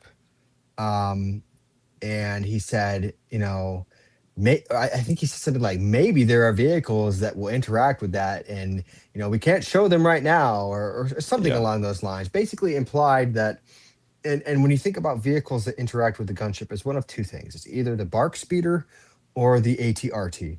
The ATRT, as we know, is going to be featured in The Mandalorian and Grogu. So it stands to reason that you put these 2 things together, they can release one, clone trooper style and one Mando and Grogu style. An ATRT is probably coming. We don't know that for sure, but I think we could put the pieces together here. It's probably coming, right? And this goes back to what we were talking about sort of marketing the HasLab, right? It's like, back in the day when they did Kenner commercials, or like back in the early 2000s, right? They showed products interacting with each other, and it made you want to buy these products because this thing goes with that thing, and you can't do this without that, and this is incomplete without that other thing. It's like, this is like basic marketing stuff. I don't know like what happened there, but I feel like next time, if there's an ATRT coming that is going to be able to be folded up and put in the back of the gunship, then show that. I can't emphasize enough how important it is to show that during the campaign, to goose the thing forward and give it, re-energize the campaign and keep that momentum up. And again, just give people that confidence that their HasLab, their big money investment, their big space investment is going to be supported by other things that directly, integrate with it and interact with it. Again, this just seems like very common sense to me. I don't know why that didn't happen. And I can only think it's because they weren't ready to, show this supposed vehicle that's coming yet. And it's like, well, can we coordinate timing these things a little bit better then? Like why, if you know that a vehicle's coming, why can't you show it now? Why can't you make it so that you can show it now? Like I feel like it's just poor planning, I don't know. Yeah. I know I'm being a little bit harsh here, but I mean, you have a lot of truth there where people, like you said, don't necessarily trust when they're trying to reinsure us, but they have to do a better job of showing that they are actually committed to populating these worlds with vehicles and the figures, the characters. They keep forgetting sometimes that like the world building is very important. Getting diorama sets, vehicles and stuff is great, but we need the citizens to populate the worlds. Mm-hmm. And going back to like some of those early commercials you talk about, that just showed like a marketing commitment of, hey, we already have all this stuff. Look at all this stuff for this world we're offering you. Where now it's kind of like, okay, a cute hint or a cryptic pipeline of like 1 or 2 things. Yeah. Doesn't really scratch that itch like it does back in the day. it almost feels like they've forgotten how to do these things. And I don't know why, because they've been doing it for, over 40 years at this point, or over 30 years anyway, because I know Hasbro, bought Kenner in the 90s. So, okay, fine. 30 years since 1995, 30 years of learning how to market things. And suddenly they just don't know how to do it properly. I don't buy that. You know how to do it right. So do it right. I don't get it. I don't know. I get it. There's like a lot of logistical work, how they plan these things out over, the course of 12 months or whatever. But if it's something like that too, like show that one thing. It's okay to spoil that one surprise, because that surprise might excite a lot of people now for the certain thing that really needs that type of excitement. Yeah. And, you'd mentioned, that we talked about the trust and, and all the showing stuff. So Return to Tatooine is over. And they've said that definitively multiple times, like Return to Tatooine, it's over, the poster's done. And then they follow that up with, but there's more stuff coming. And it's like, yeah, no, good. Yeah, that's great.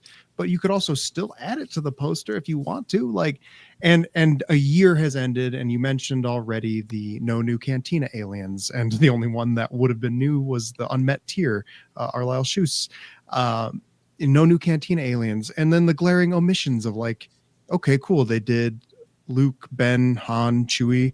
What about C-3PO? I know they reissued R2-D2 last year, but reissue them again, because the meat and potatoes of the first chunk of A New Hope is R2-D2 and C-3PO on Tatooine. Like, what are you doing? Oh, I cringe at the price of an R2-D2 now. Yeah, fair enough. But it's just, it's so weird. It's like, yes, I'm glad that they are saying, yeah, we'll keep adding more, but it's less meaningful when it's just like those vague things. So I don't know. Yeah, for sure. Yeah. Worst case scenario, you're going to get people excited. Yeah. And sell more stuff. That's what we're here to do. Yeah. So I guess one thing I want to talk about on the HasLab is, the prequel trilogy of it all. Because this is the first big prequel thing in quite a while. And there's no matter what it is, there's always comments. People act like there's not, but there's always comments that the HasLab should have been something else that I personally want more, no matter what it is. If it's animated, it should have been OT. If it's OT, it should have been PT. If it's PT, it should have been ST, all this stuff. So that's nothing new, but, I did see comments also from prequel fans who wanted this or are looking forward to the Battle of Geonosis stuff, but just couldn't make it work in time, or wanted a different item. I don't know what that would have been, a bongo, or, maybe a super articulated Boss Nass with real feel jowls or something. I don't know. But I think that, Steve and Chris talked in our interview, which is a great highlight of the campaign, how we need to try and expand the line with more fans. And this is my opinion. I think this is a good way to do it. But again, it goes back to, selling fans that don't have much entry point into the line. If you really love the prequels, maybe you've been tuned out of TVC for a little bit, is the first thing you're going to do is drop $450 on this thing. Yeah, it's not the entry point. maybe lead them with some other entry points. I don't know, but yeah, I saw someone mention a comment a while ago where they were like, it's wild that we have Disney Plus characters that are better than OT mains and PT mains. And it's like, yeah, for sure. Like, that sucks. That's why the whole make the mains push that folks do. It's about all of that. It's great that we've seen that come to fruition with A New Hope, like the OT, the A New Hope heroes. But yeah, it's like asked to buy the big thing, and it's our best Anakin is not great. I mean, prior to the Revenge of the Sith one that we just got this year. Sorry, World Between Worlds one, not actually Revenge of the Sith. True. We are just now getting a Padme in tandem with this, and we don't have an Obi-Wan that's good to go accurately with that. We don't have it. We need those mains across all of it. So I have a we have not just Disney Plus, but we have backgrounders. Not saying that I don't like them, but I have a Tessic and a Velkin Taziri and a Tame Dren Garen that can do everything that most of my main action characters and Jedi can't do. And that's they can do a lot more than my Luthen or my Bix or my Mon Mothma from Andor. Yeah. So, and that is not We a always knock want more. on those characters or those figures whatsoever. Please don't misconstrue my words on that. I'm super happy that stuff like that does have a place in this line because that is part of the DNA of this scale. But it's just tough. But I guess that goes back to, when there is a HasLab and you find out now that we're doing the themes, it's like, oh, okay, maybe you're not as hyped on Attack of the Clones, or maybe you're not a Cantina guy, or maybe you just say, oh, dang it, I wish it was something else. But there's gonna be a new one every so often, apparently. Every year. I don't know if I can do every year, but I'm tired, Chief. But I don't know. Any other thoughts on the campaign? I will say, I know we're sounding a little down. If you want to hear some positivity around it, go listen to the old streams we did about it. Yeah. This is all what they could do better for next time stuff. But heck, I mean, I'm happy we got it. I'm hyped. I got 5 of those things, like a nut. Yeah. And we got that overtime unlock of one of the tiers, and the one that's of the 3 probably the least likely to ever be made otherwise. So 100%. That's cool, dude. I'm really hyped on that. Definitely the one that I was most excited for, and I'm glad that we at least at a minimum got that figure because, like you said, they probably ain't gonna make that guy. Yeah. One thing I just want to say, I saw someone comment earlier that I'm glad that other remakes haven't been precluded. I think he said something like that. Basically, I think the message behind his comment was that he was glad that this succeeded because it makes them have the confidence to be willing to remake other things, right? Like the shuttle or the sandcrawler or I don't know, an AT-AT or whatever people want redone that's been made before. I think that there's a lot of talk about redoing the sandcrawlers, a lot of talk about redoing the shuttle. And I think that I've said this before, if the gunship hadn't been successful, I think it would have nuked the potential for other remakes to ever be tried. I think the lesson that Hasbro would have taken from that is, okay, you look at the data, all these other TVC HasLabs have succeeded, but the one that was a remake did not. Probably not going to try that again because it was clearly a failure, right? But that didn't happen, thankfully. And so I just want to say, I'm glad not just for the gunship itself that the gunship funded, but also for those of you who do want certain things redone to, definitive HasLab standards, that the door's not shut on those things. I think that's really, really important. And, just to put a positive bow on it, I'm glad that, the prequel, we showed them that the prequels can in fact be viable. There was so much talk over the years that, the prequels don't sell, the Phantom Menace 3D killed TVC 1.0 and blah, blah, blah. And, for so long, the prequels were kind of regarded as like this toxic radioactive thing to keep TVC away from because it's going to kill the line. And it's like, well, I'm really glad that we sent the message that no, it's okay. It's time for some prequel stuff. It's viable, and maybe that day will come for the sequels at some point too. But anyway, I'm glad the campaign succeeded, and I just want to say once again, bravo to everybody for getting that done. So sure. And even with like our critiques recently, just now on like the stream, it's still just things for them to learn. They always say that they're constantly learning, and these are just things that we're like, hey, give people a heads up. Hey, think about the lower price point, non-deluxe version. These things will help your wide audience of consumer bases because everyone's different. Everyone's got different incomes, different space. You need to think about everything on a wider scale.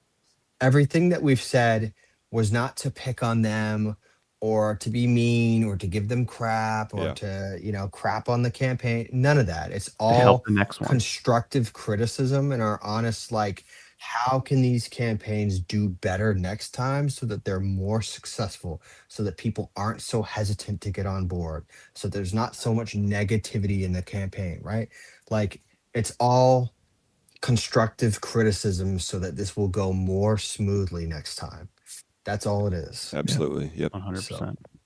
Also, real quick shout at the end out. of the day, we just want these things to succeed. We want TVC to thrive and do well. We need as many wins as we can get. Yeah. Right. Yeah, we absolutely do. And speaking of wins, we got a winner in the chat. It is Bruce Damon. Thank you for the super chat.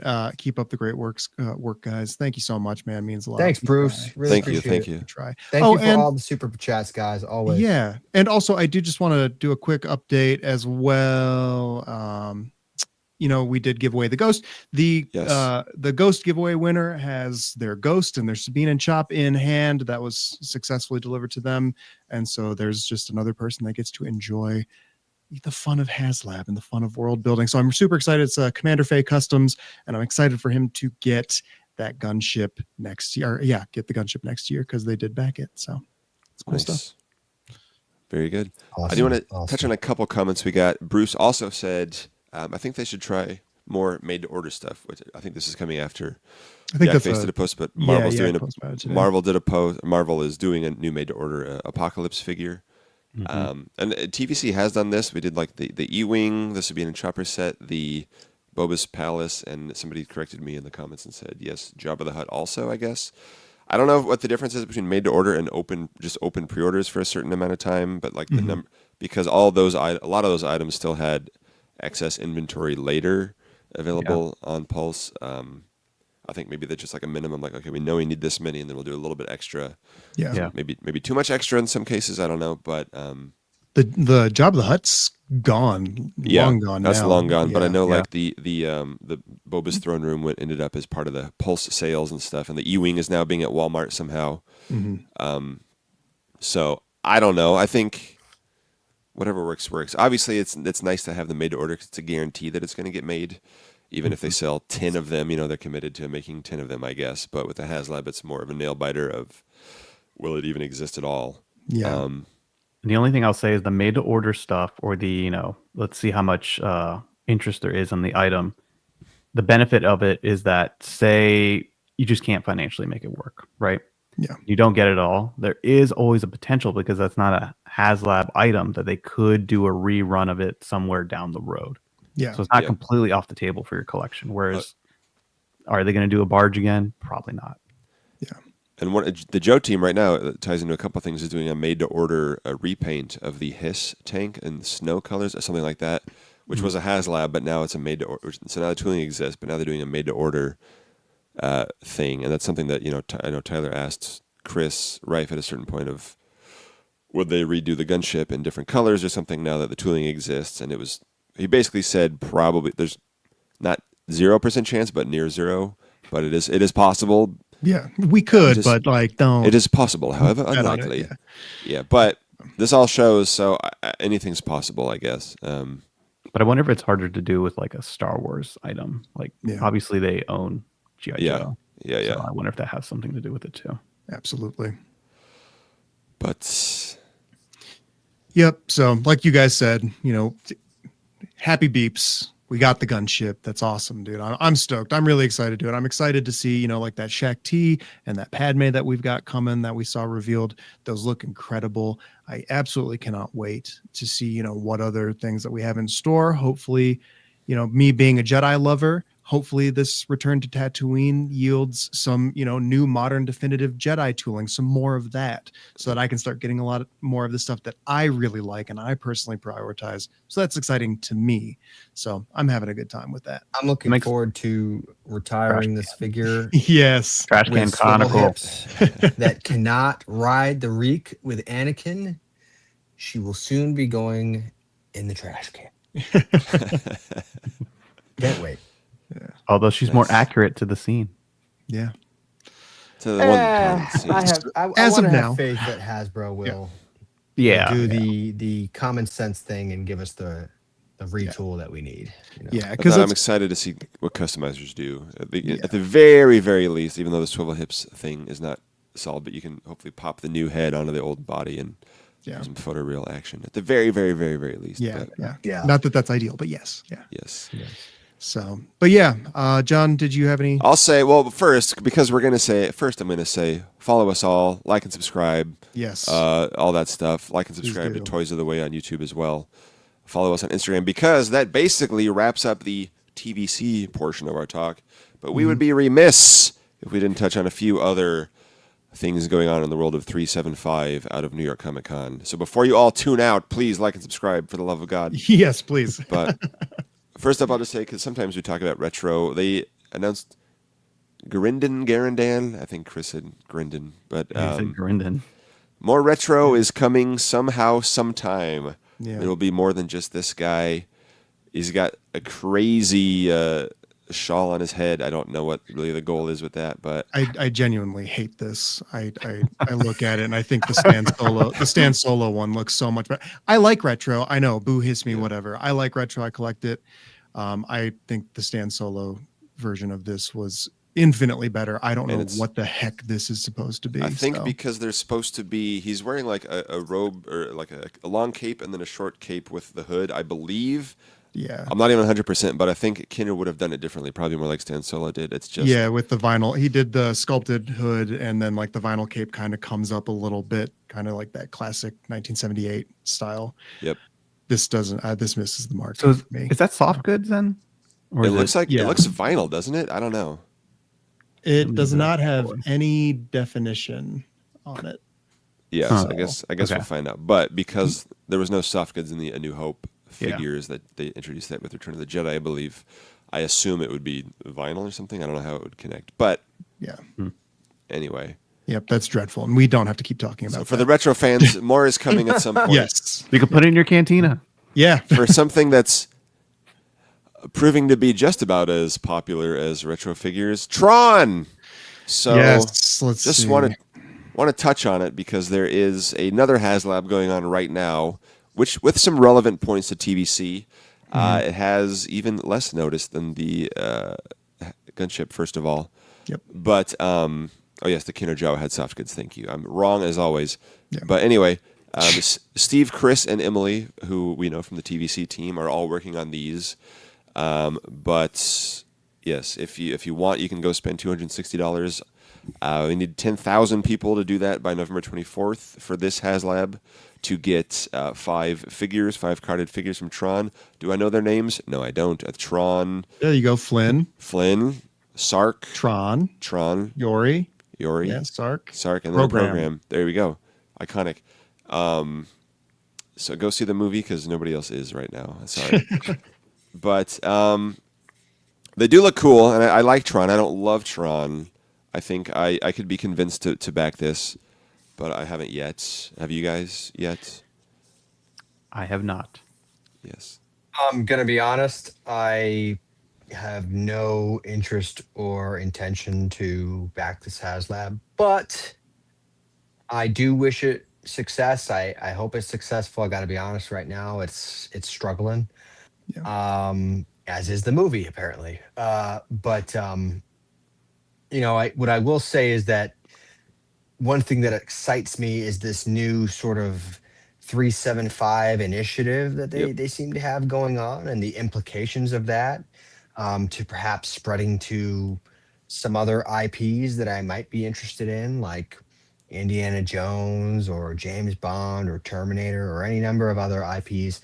However, what I will say is that instead of exploring other IPs and franchises and potentially spending more budget on that, or God forbid, diverting budget from TVC and or TBS into some new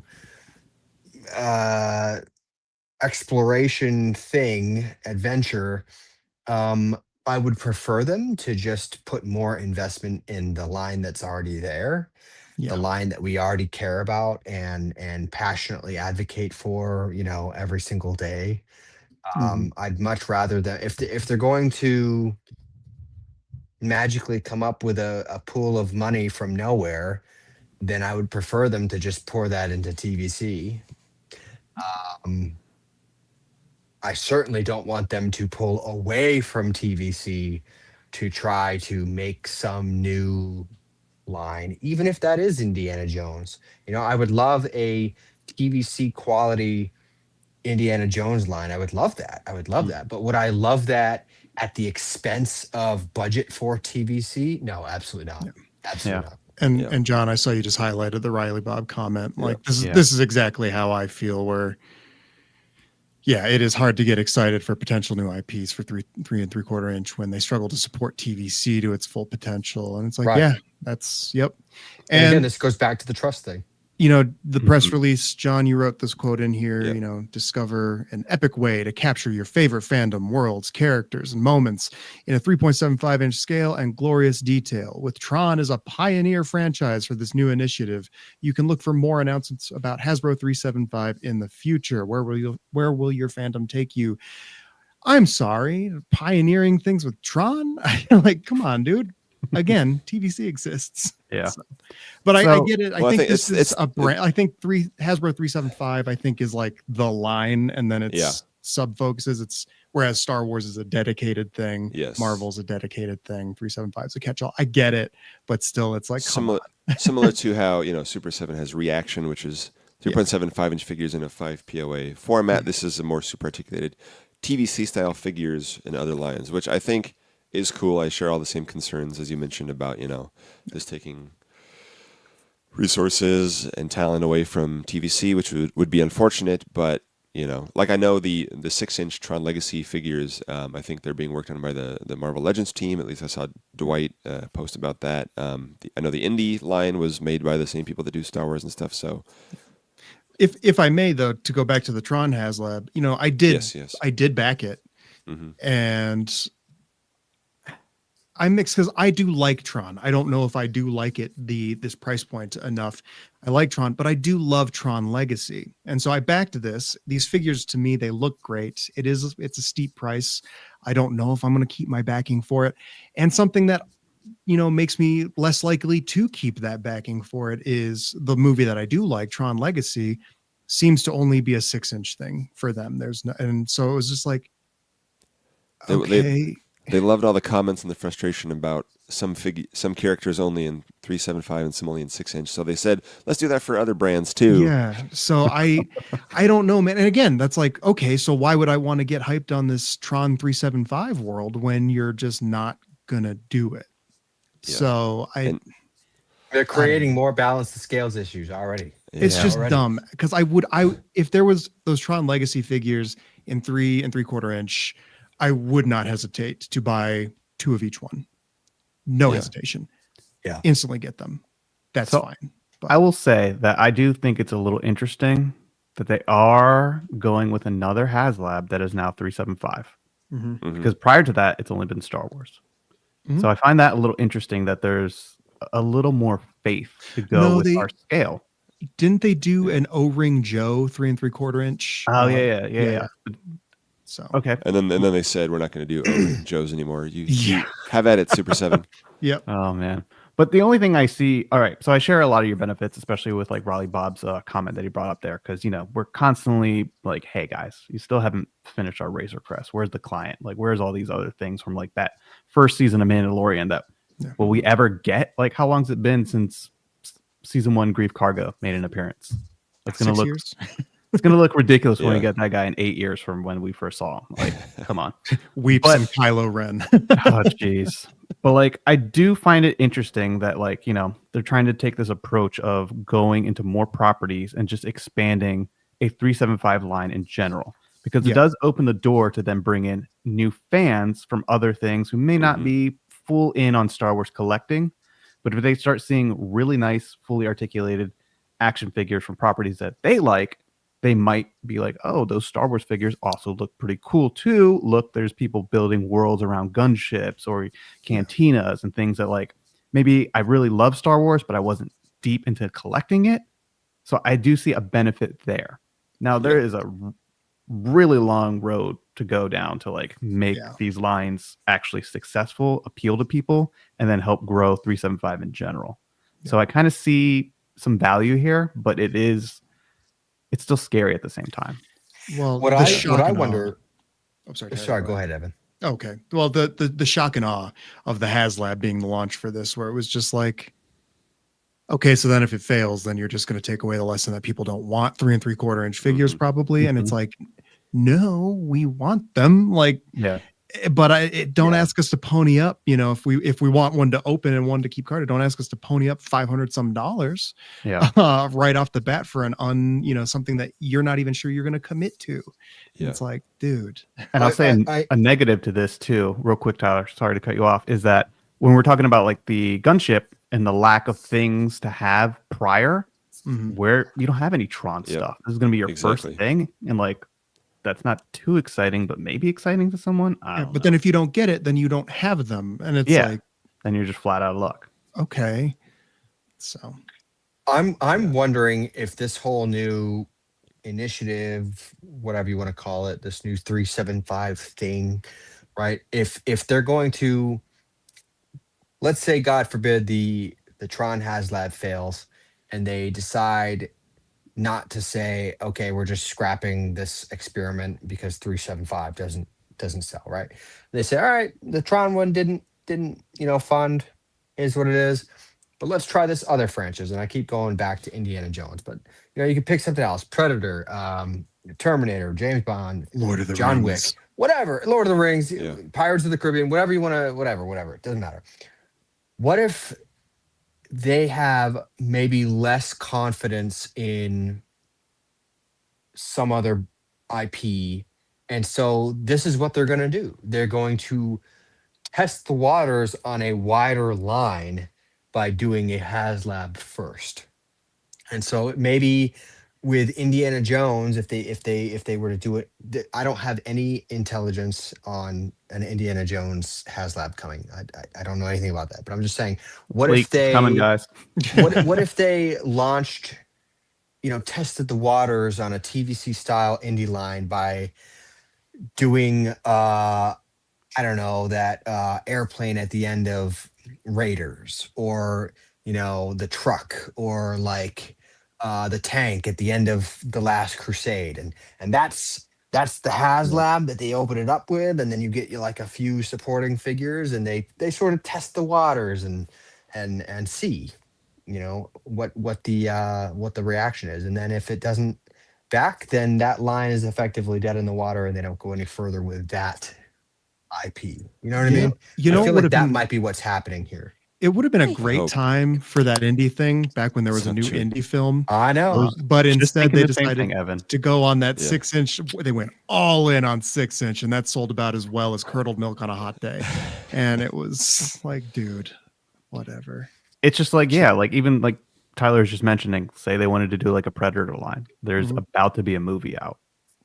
Yep. It's not going to coincide with that if you try to do like Predator figures like 2 years from now or something, Yeah. Yes.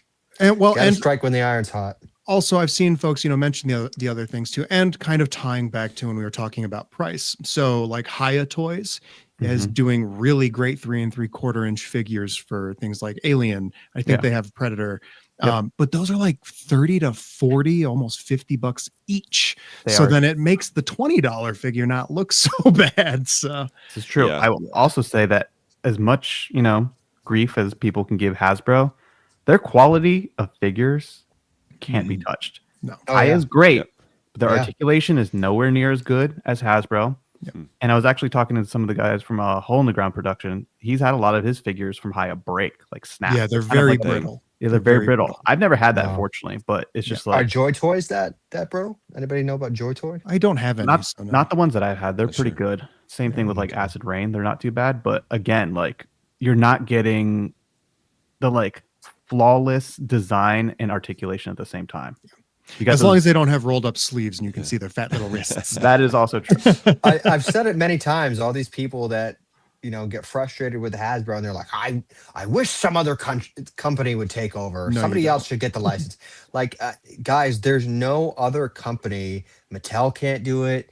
Like, there's no other company that can offer TVC quality at that price, and that standard quality level, and not be more expensive or lesser quality for cheaper. I mean, like Hasbro's the only one that can do it. So, I mean, just imagine if they did a TVC quality like indie line. Can you imagine how good that would look? For sure. It'd be awesome.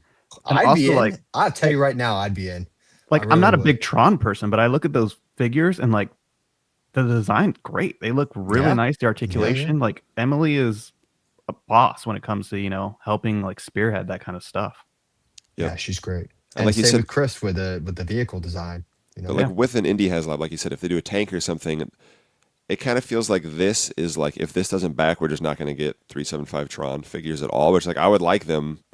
It's just, it is a large, again, going back, like you said, with the first prequel thing in a while, but we're still buying Star Wars stuff for every few months. Like this is the first Tron 375 thing ever, at least in this style.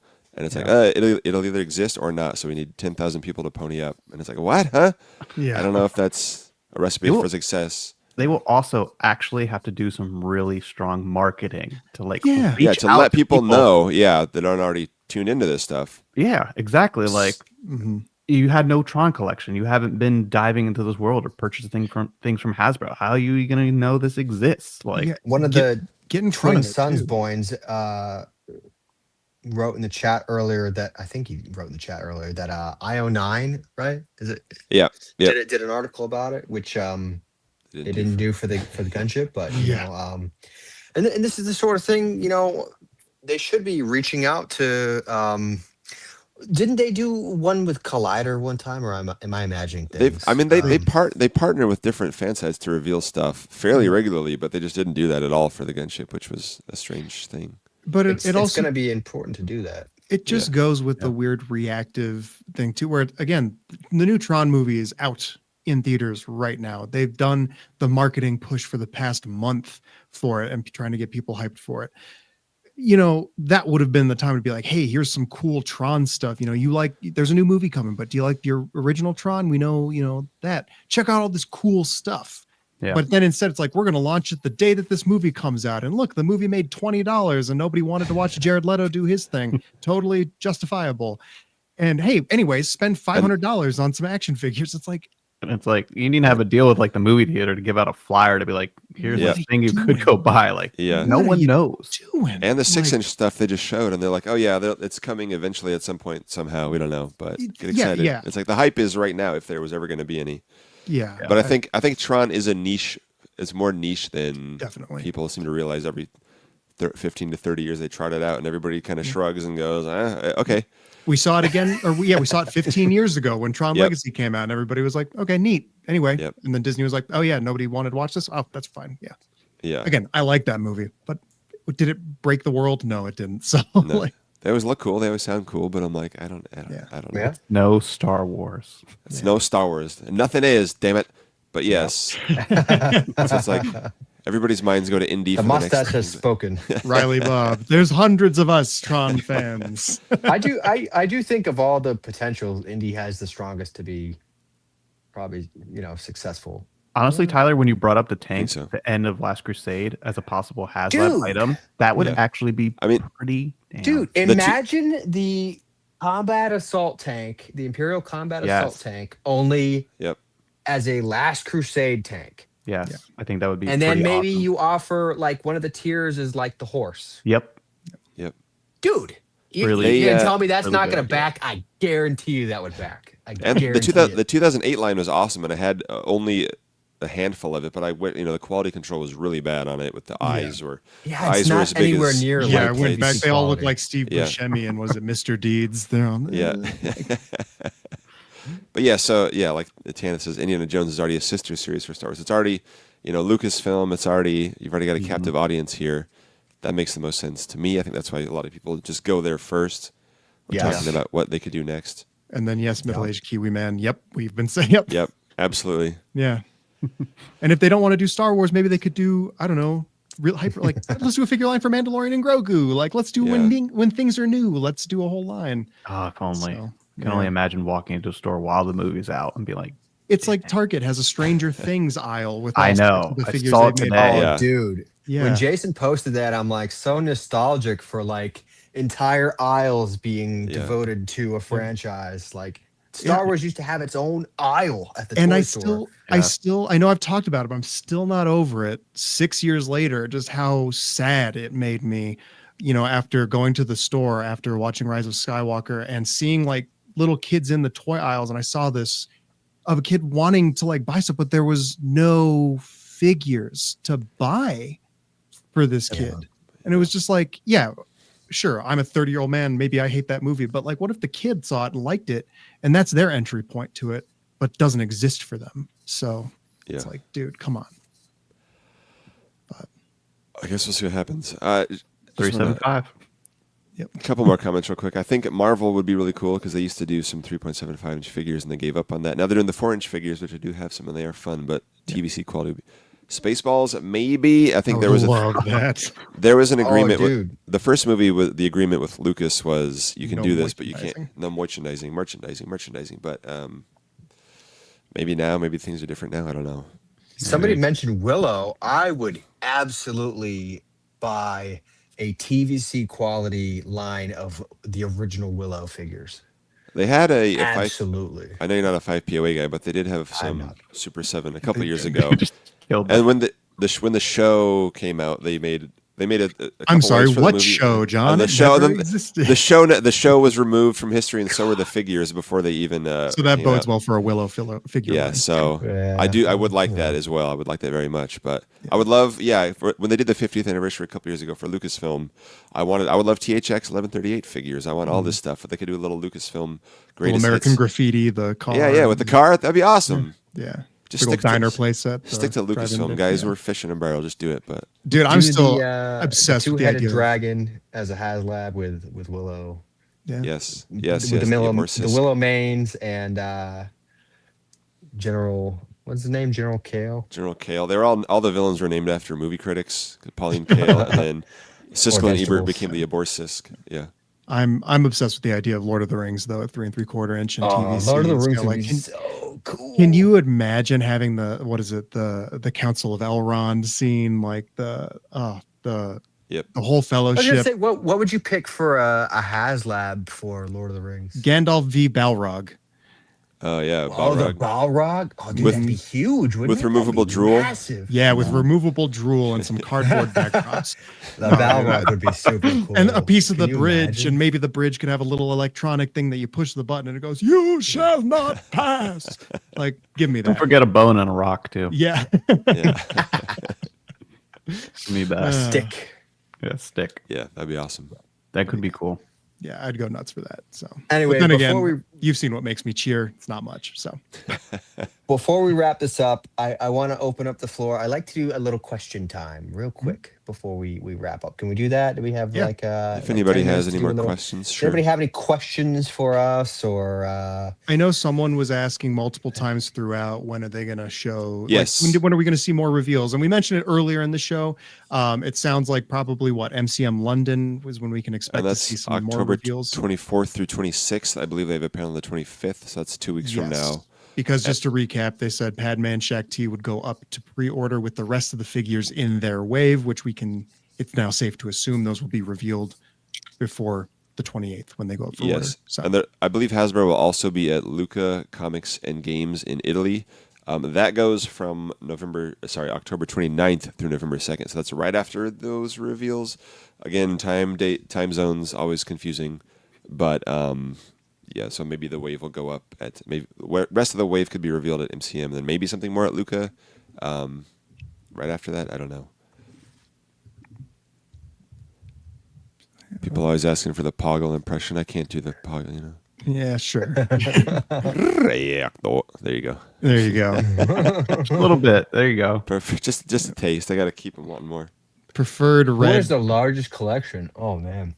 I'm going to say John has the most. John's got the complete collection. Yeah. John has like everything 375 that's ever been made ever for Star Wars, right? Yep. I mean, he's only opened like a quarter of it. Yeah. What you see behind him is only a fraction of a small fraction. Storage unit. Yeah, my storage units, plural. But oh my gosh. Well, because Tyler's the army man, but I do have a lot of army build as well, but a lot of them are just in storage. So it's like, army build for the Battle of Helm's Deep. You just need to go crazy one day, John. Just rip open all these bubbles and just fill that room with a mountain. Do a 12-hour live stream of you just opening everything that you've not opened. That'd be awesome. Would be amazing. Yeah. I have most wanted collab. That's Canadis for you, isn't it, John? Yeah. Canadis, yeah. probably. Is Klieg Lars a Glepshido technically? I don't know. Yeah. The way we define Klieg. Glepshido now is, you know. He said the word. We're banned. We're Yeah. demonetized. Sorry. Put an O at the end of it. It's fine. It's fine. I've It's said fine. worse on this channel. Yeah. Same. Couple times. It's fine. Sorry. Yeah. Move along. Yeah. What do you think is? Oh, What are y'all hoping for most in TVC for 2026? I want to see Rogue One capped off. I want there to 10th not anniversary. be a repeat of missing the opportunity to capitalize on an anniversary again. I would like them to check off Baze Malbus, Bodhi Rook, and Saw Gerrera. Maybe Yeah. 2 tubes. Less essential, but those big 3, I think they really, really, really need to do next year. yeah. Like unforgivable if they don't check those off next year. Throw them in I'm a just gonna 4-pack say it. and cost it out with a repack of gin, but with a photoreal face. So Yeah. I'm Yeah, just at this saying, point- like they've got to do those. yeah. And it's not like 2026 has to be super heavy on Rogue One stuff, but I do think people have been asking for Baze and Bodhi and Saw for so long that like this is your opportunity to do Yeah. that. Like, you know what I mean? Again, want seeing 3 that figures effort of and gold commitment. Yeah. Yeah. Yeah. We've also Don't been- miss the opportunity to capitalize on an anniversary again. Exactly. Like, how many times do we have to bring up this point? You know, And like that's what I was going to say is like a commitment towards hearing us about those missed opportunities would be Mhm. nice to actually Yes. see. And at the Yeah. same time, too, I hope to see them meaningfully include TVC in the new movie that's going to be in theaters. Like I just said about how Yes. sad it was to go for the last Star Wars movie to go to the toy aisle. And congrats, you can't even get the main villain in your preferred Yes. toy line. So Also, I just want Yeah. to say, because everybody seems to keep forgetting about this, I guess the movie is overshadowing it. It's not for me, but let's not forget Ahsoka season 2 is also coming out next year. Mhm. Yeah. And for me, I'm even more excited about that than I am for the movie, to be completely honest with you. So I am hoping that Ahsoka season 2 is adequately celebrated as well. It's supported with new figures. We get I know. Balin with a new portrait and a cloak. Yes. Yeah. I hope none of I'll the take it. characters change costumes at all. Yeah. Yeah, really. Oh my god! I hate Don't just you makes dare. our life. Don't you We dare! already know Ezra's got that blue outfit, right? Yeah. Is it a flight suit? I can't remember. Something like that. And we'll Being get a- that. We'll get that, and never his Purdia Like look. there was a green, like almost A-wing pilot suit looking thing, but Being a and TVC Maul Shadow Lord, but Yeah. Oh yeah, that's we haven't even barely scratched the surface of Bad Batch. And I so will who knows? say, when it comes to Maul Shadow Lord, if you noticed at the very end of the trailer, we saw Marok.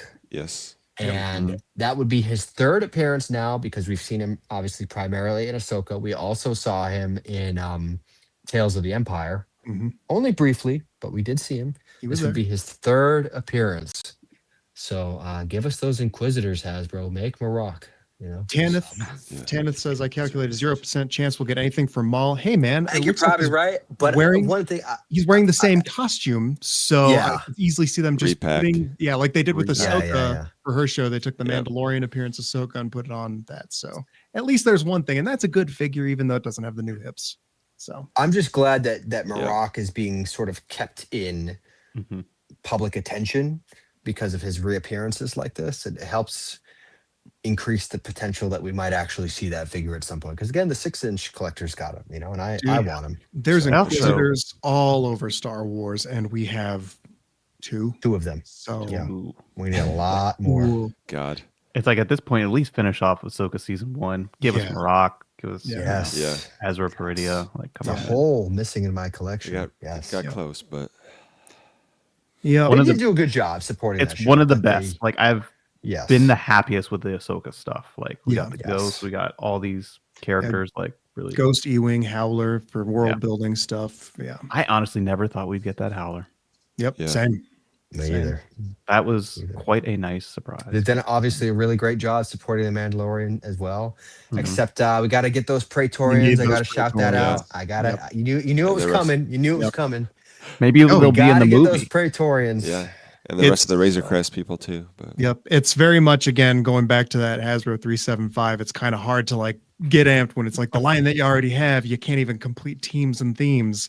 Like, come on. We can't even finish a scene from these things. So can we take that Tron budget and put it over here real quick? Yeah. What if you take the money? I back the Tron thing, but then don't send me the Tron thing. Just take my money and put it towards a Star Wars thing. Yeah, really. Oh man. I actually hope, now that we've been talking about that, I would love to see a display for like the Mandalorian Grogu with some actual product. Mm-hmm. That would be a surprise and something that would be, I think. Do you want it like the Walmart display currently that has like 4 kind of disparate figures falling over each other in a little case? No, I could do without that. Anything but that. Yeah. We'll see. Hopefully something other than Mando. Yeah. And Grogu. That's a safe bet. We'll get those ones. But well, we could sit here and answer questions all day, but we've been doing this for about 2 hours. Yeah, I can't either. We've been doing this for about 2 hours and 15 minutes. So I think it's probably a good time to wrap up. So let's just go around real quick. Anything that you want to shamelessly plug there? Toys Are the Way. Where can folks find you? You can find me at Toys Are the Way on Instagram and YouTube. Perfect. Check it out. Great channel. You should watch him. Yeah. What have you got in the works right now? I know I think we've got a bunch of stuff and you're pretty up to date on all your reviews and whatnot. Yeah, that's been brutal going through all that stuff. I think I've pretty much caught up on everything. I think I'm going to kind of steer my direction and go make some tutorial things that people were asking about. Some of this like spaceport, like landing pads, people were really interested in that. So I can try and crank out one of those videos. Sweet. That'd be fun, dude. Yeah. Well, always excited to watch your career with great interest. So, John, Tyler, anything you guys want to throw out there? Mr. Mustache? Follow us. That's about it. Nothing on the horizon. Get excited for Last Figure Standing when that launches. The voting next week. I don't know. I want to do some more. I finished up my Attack of the Clones concepts. I want to do some more coming up. So follow me on Instagram for more. Who knows what it's going to be next? We'll find out. Get ready for March Madness in like 5 months. You joke, but I feel my heart already sinking. Yeah. And then there'll be another HasLab after that. So get ready. Oh, God. Let me sleep. HasLab season, the most joyous time of year. I really need to start smoking cigarettes again to feel something. But thank you, everybody, for watching. Thank you guys for being here. And thanks. That's what I have to plug is thank you. Yeah. I just want to say, I know Hasbro, if you ever end up watching this, I hope you do, but I just want to say again, I know that we were, I don't want to say harsh, but we were very frank in our criticisms about the campaign. Again, it's all friendly, constructive criticism just to help you do better next time. We love you guys, and I just want to say thanks to the community once again. I know it's kind of ancient history now at this point, but I do appreciate everyone that joined in on that campaign and made it a success. Very much looking forward to our gunships. Having seen it in person, I'm extra excited about it because I know exactly what to expect, and it's gorgeous and beautiful, and I can't wait until you all have it in hands as well. I do want to say, before we get to that campaign, people are getting their cantinas, and it has been suspiciously absent on our Instagram page. I understand that. We are going to do a devoted world building weekend to just cantina shots from the community. I've been compiling them and stashing them in my DMs for a dedicated world building weekend all about the cantina, and that is coming up very soon. So if you would like to submit pictures for that, be sure to tag us. And this pile of stuff will be open soon. Yes, somebody said got a big pile of crap over there or something like that. Yes, I know. Yes, thank you. I know. I'm gonna be cooking up some good stuff with that big pile of figures. So stay tuned. I just have to find the time for it. But thank you all for attending, and thank you for those of you who do super chats. Really appreciate it. So sweet. Hope you had a good time watching and chatting with us, guys. Well said. Just to kind of cap it off then, John, you said follow us. Yes, everybody follow us. I think all of our handles are on our little things here on the screen. Toys Are the Way is, you guessed it, Toys Are the Way on most socials platforms. Make sure you are following him. Follow and like and subscribe to us. That is at SWTVC on Instagram and YouTube. So yes, that would be great. Means a lot for us. Other than that, dude, just always remember, as we sit in the victory celebration of our HasLab, we are always joined and watched over by our iconic Jedi Masters. And on that note, everybody, keep 375 alive, back TVC, all that fun stuff. Thanks for tuning in to the SWTVC show, and may the Force be with you. See you. Good night, everyone. Thank you.